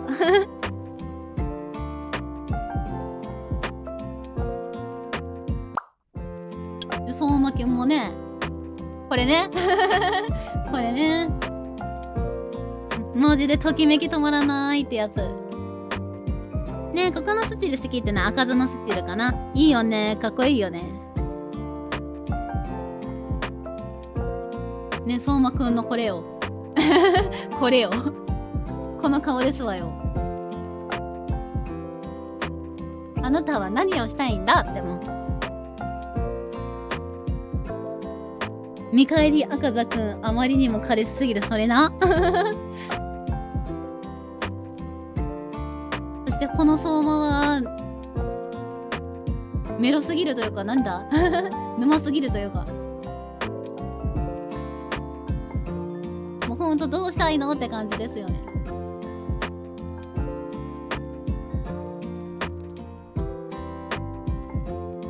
ね、ここのね、これのシーンね。この相馬のシーン作ってる時プレビューがほんとプレビューするのがほんと苦行でしたね。苦行というかさ、もう本当ドキドキというかやばくてね、これねアニメーション若干ついてたりしたんですけどね、それを設定しては確認しを繰り返してたから、違いって近いよお前って思いながら毎度顔を覆いたくなりながらプレビューしてましたねもう慣れたもう慣れちゃった、いっぱい見たから。この顔が好き。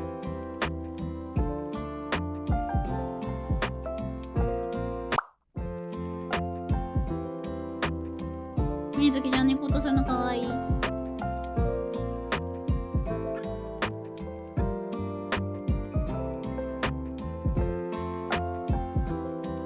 みずきちゃんが心臓を戻してくれたのにああ、そのこれ見ちゃったからねえ。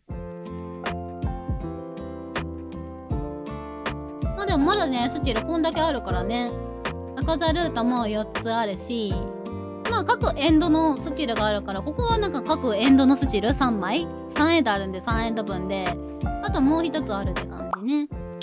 そんないっぱいあるんだよね。そんまだ拾ってないのいっぱいある。で、相馬くんは特例としてですね、エンドで2枚スチルがあるとこがあって、まあそれのせいとかで本当に増えてるって感じになってますね。みずきちゃんも1枚だけあるんだよ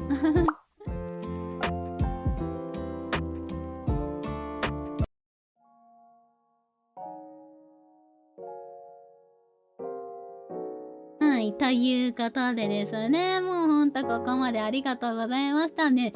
次回ね、エンドまで行きます。どれかのエンドに行きます。で、次回が、チャプター9から始まって、9と10と、で、エンドですね。どれかのエンドに行くかと思われます。ので、お楽しみに。今んとこ相馬ルートですね。です。で、まあ、どのエンド迎えるのか楽しみにしててください。でですね、まあ、改めまして、よいしょ。ほんとね、仙台ダウンロードありがとうってことで画像表示しとくんですけど、ね、これについてね、開始の時は語れなかったから、一応語っとこっか。ね、この絵でね、実はなんか衣装交換してるんですよね。衣装交換というか、衣装の様相を交換してるんですよね。右側に映してるというかね。だから、珍しく、相馬くんが、しっかり制服を着てて、赤座がみずきちゃんみたいな、まあこの袖のないタイプのセーター着てて、みずきちゃんがめっちゃ可愛い相馬みたいなね、萌え袖カーディガンを着てるっていう。はい、次回は祭りだー。そうですね。次回も楽しみにしてます。ありがとうございます。ね、楽しみにしててください。まあ、どのかのエンドに行きます。ね、どのエンドも私は好きなんでね。てか、これね、これ書いたんですけど、もう書いてるとき、もうほんと、みずきちゃんのとこ書いてるときとか、もだえてましたね。あ、これは春の女神だなって思って。ね。ていうかね、相馬とかね、相馬くん書いてるときね、これ、線画段階でね、マジでホストすぎて。相馬くんやっぱなんかスーツ着ると、スーツというかまあ制服なんですけど、制服着るとなんかめっちゃ圧感じるよね。でかいからかな。でも赤座はなんか、ね、この袖出しタイプのやつ着ると本当になんか人気者感というか学校の王子様感が増しますねって感じ。これはモテるわ。みずきちゃんはもう安定の可愛さですよ。ね、これ花冠ね、花冠、ね、白爪草の冠。みずきちゃん自分で作ってくれてね、ヒロインちゃんに渡してるんですよ、可愛い。っ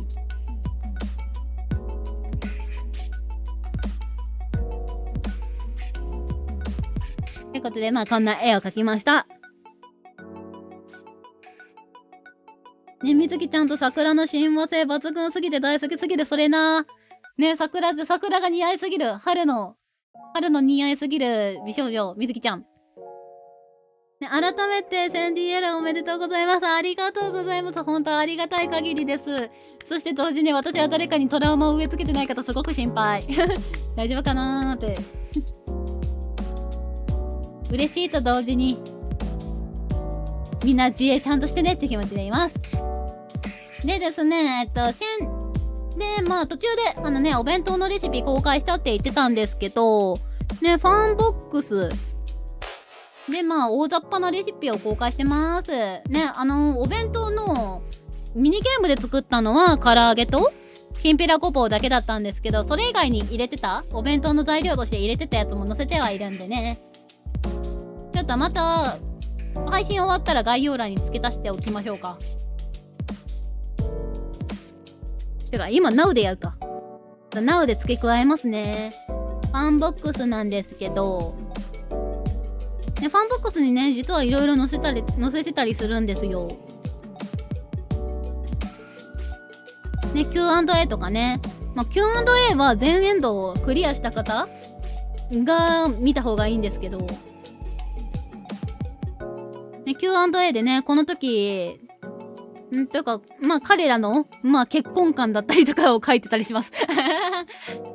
結婚観だったりとか、このルートの場合、こいつはどうなのとか、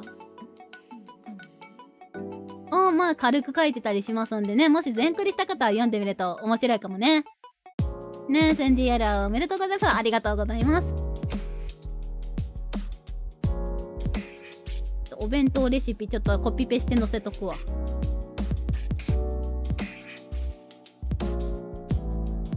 これで、プレイリストの下でいいかな。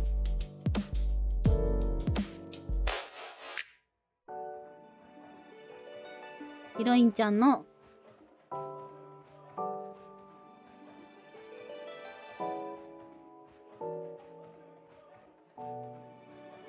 ヒロインちゃんのお弁当レシピって題してちょっと今足した。もしかしたら更新したら表示されるかも。しばらくしないと表示されないかもだけど。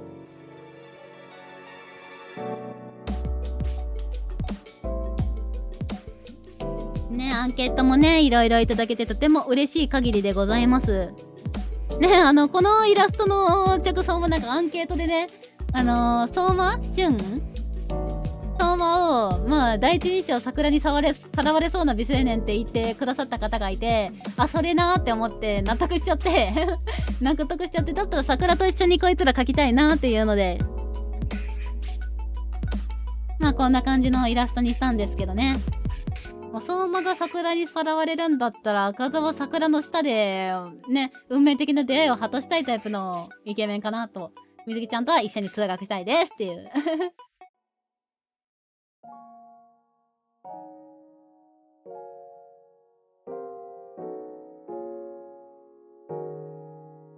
まあそういった感じで書かせていただきました。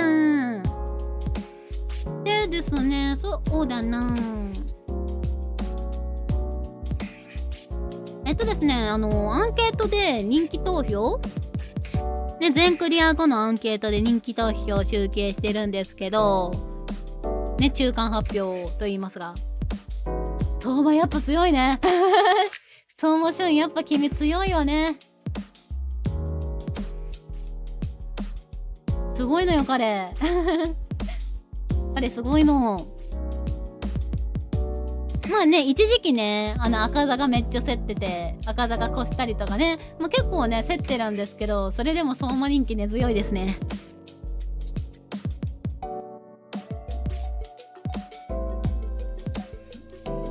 ね、現在ですね、20人の方に回答いただいてるんですけど、ね、相馬が確か 40% くらいかな、まあ、結構競ってるんですけど、で、まあ1位になっておりました。さすが。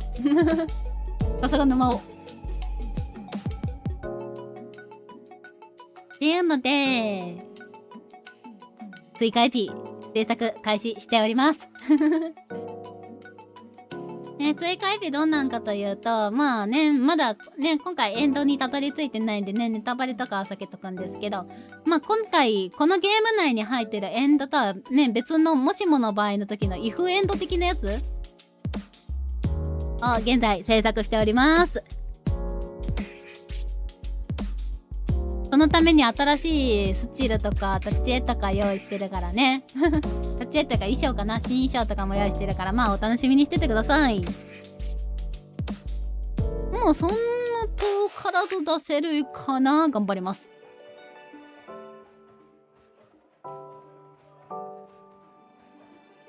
てかね、明日あたりにね、進捗ちょっと上げます。X で。ちょっとこれはちょっと誰かに共有したいなっていうことを見つけたので明日あたりに多分 X でね、その追加エピソードについての情報も上がると思います。なのでまあ、ちらっと覗いてみてください。やったー、楽しみにしてます。楽しみにしててください。なかなかです。まあね。イフエンドみたいな感じですね。で、あともう一つ、ですね、質問もありがたいことに結構溜まってきたんで、そろそろですね、サイコカーストのラジオ的なものをしようかと思ってまして、そこでいただいたお便りいろいろ読ませていただこうかと思います。ねえ、読む順番は北順。まあ本当にラジオ番組みたいな感じでちょっと結構企画しておりますのでね、来週あたりですね、来週の土曜日の21時から企画しております。もう来週木曜日のね、21時から、まあ今回のこれの続きでエンド迎えることになるんでちょうどいいだろうっていうことでですね。なんでね、ぜひ見に来てください。進捗楽しみにしててください。この、今回のこのエンドの、この、サイコカーストの実際にみんなで遊んでいこうってやつは、次回がですね、5日だね。2月の5日だね。の21時から行います。で、サイコカーストのラジオお便りとか、まあ、いろいろね、いろんな面白い質問いっぱいもらったんで、まあそういった質問も答えてたり、あとはまあ人気投票でね、どんな理由でそいつに投票したのみたいな軽くね、匿名でご紹介させていただいたりみたいなことします。っていう生配信が土曜日だから7日だね。の21時から行おうと思っておりますのでね、お楽しみにしててください。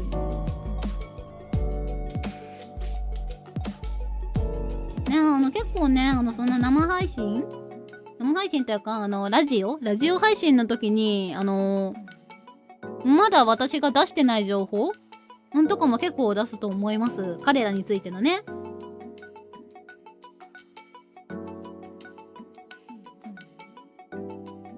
ので、まあ、お楽しみに。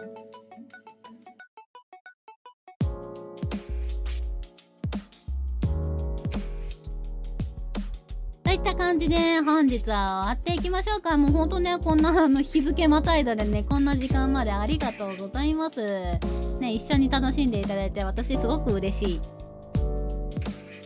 い。ね、まだまだね、サイコカーストもね、ほんとこいつらね、いろいろな話をする幅があるというかね、まだ語りきれてないところも結構あるし、ね、もっとね、私としても他のエピソード書いてみたいとかもあってね。まあ、まだまだ続けていきたいと思いますので、応援よろしくお願いいたします。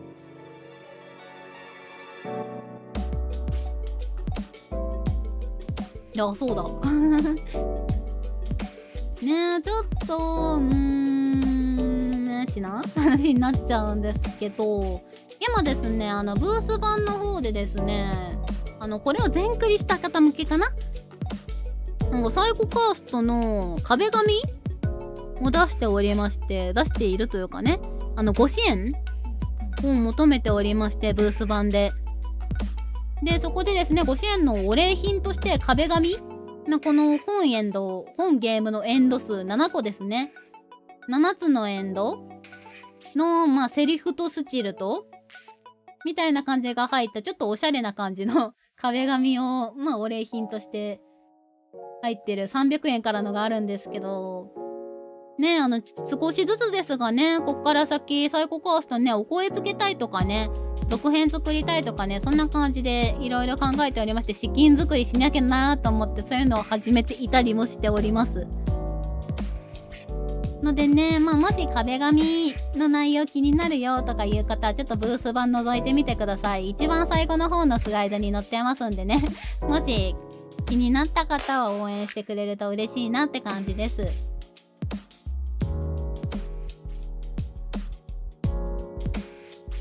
ちなみに私はスマホで設定して思った想像外に夢女子体験をできることに気づいてしまって興奮してました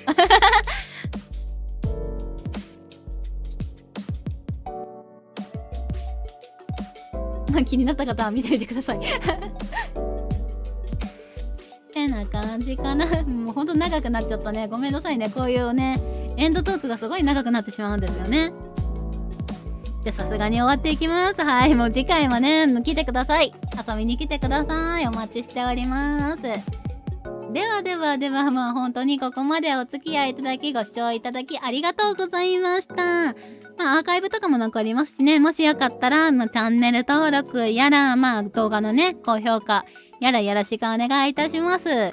ね、チャンネル登録していただいて通知オンっていうやつしていただくと、まあ次ね生配信する時とかもすぐ情報出ますので、情報通知としてきますので、まあ、もしよかったらよろしくお願いします。まあ、次回の枠とかもまた立てておきますね。まあ同じく21時開始なのは変わりないです。のでまあ次回もよろしくお願いいたします。ではもうほんとここまでお付き合いいただきありがとうございました。まあ皆様いい夢を見てください。ほんとここで手振るとね相馬の頭がめっちゃなっててるみたいになるというねではお疲れ様でした。ありがとうございました。またね。バイバーイ。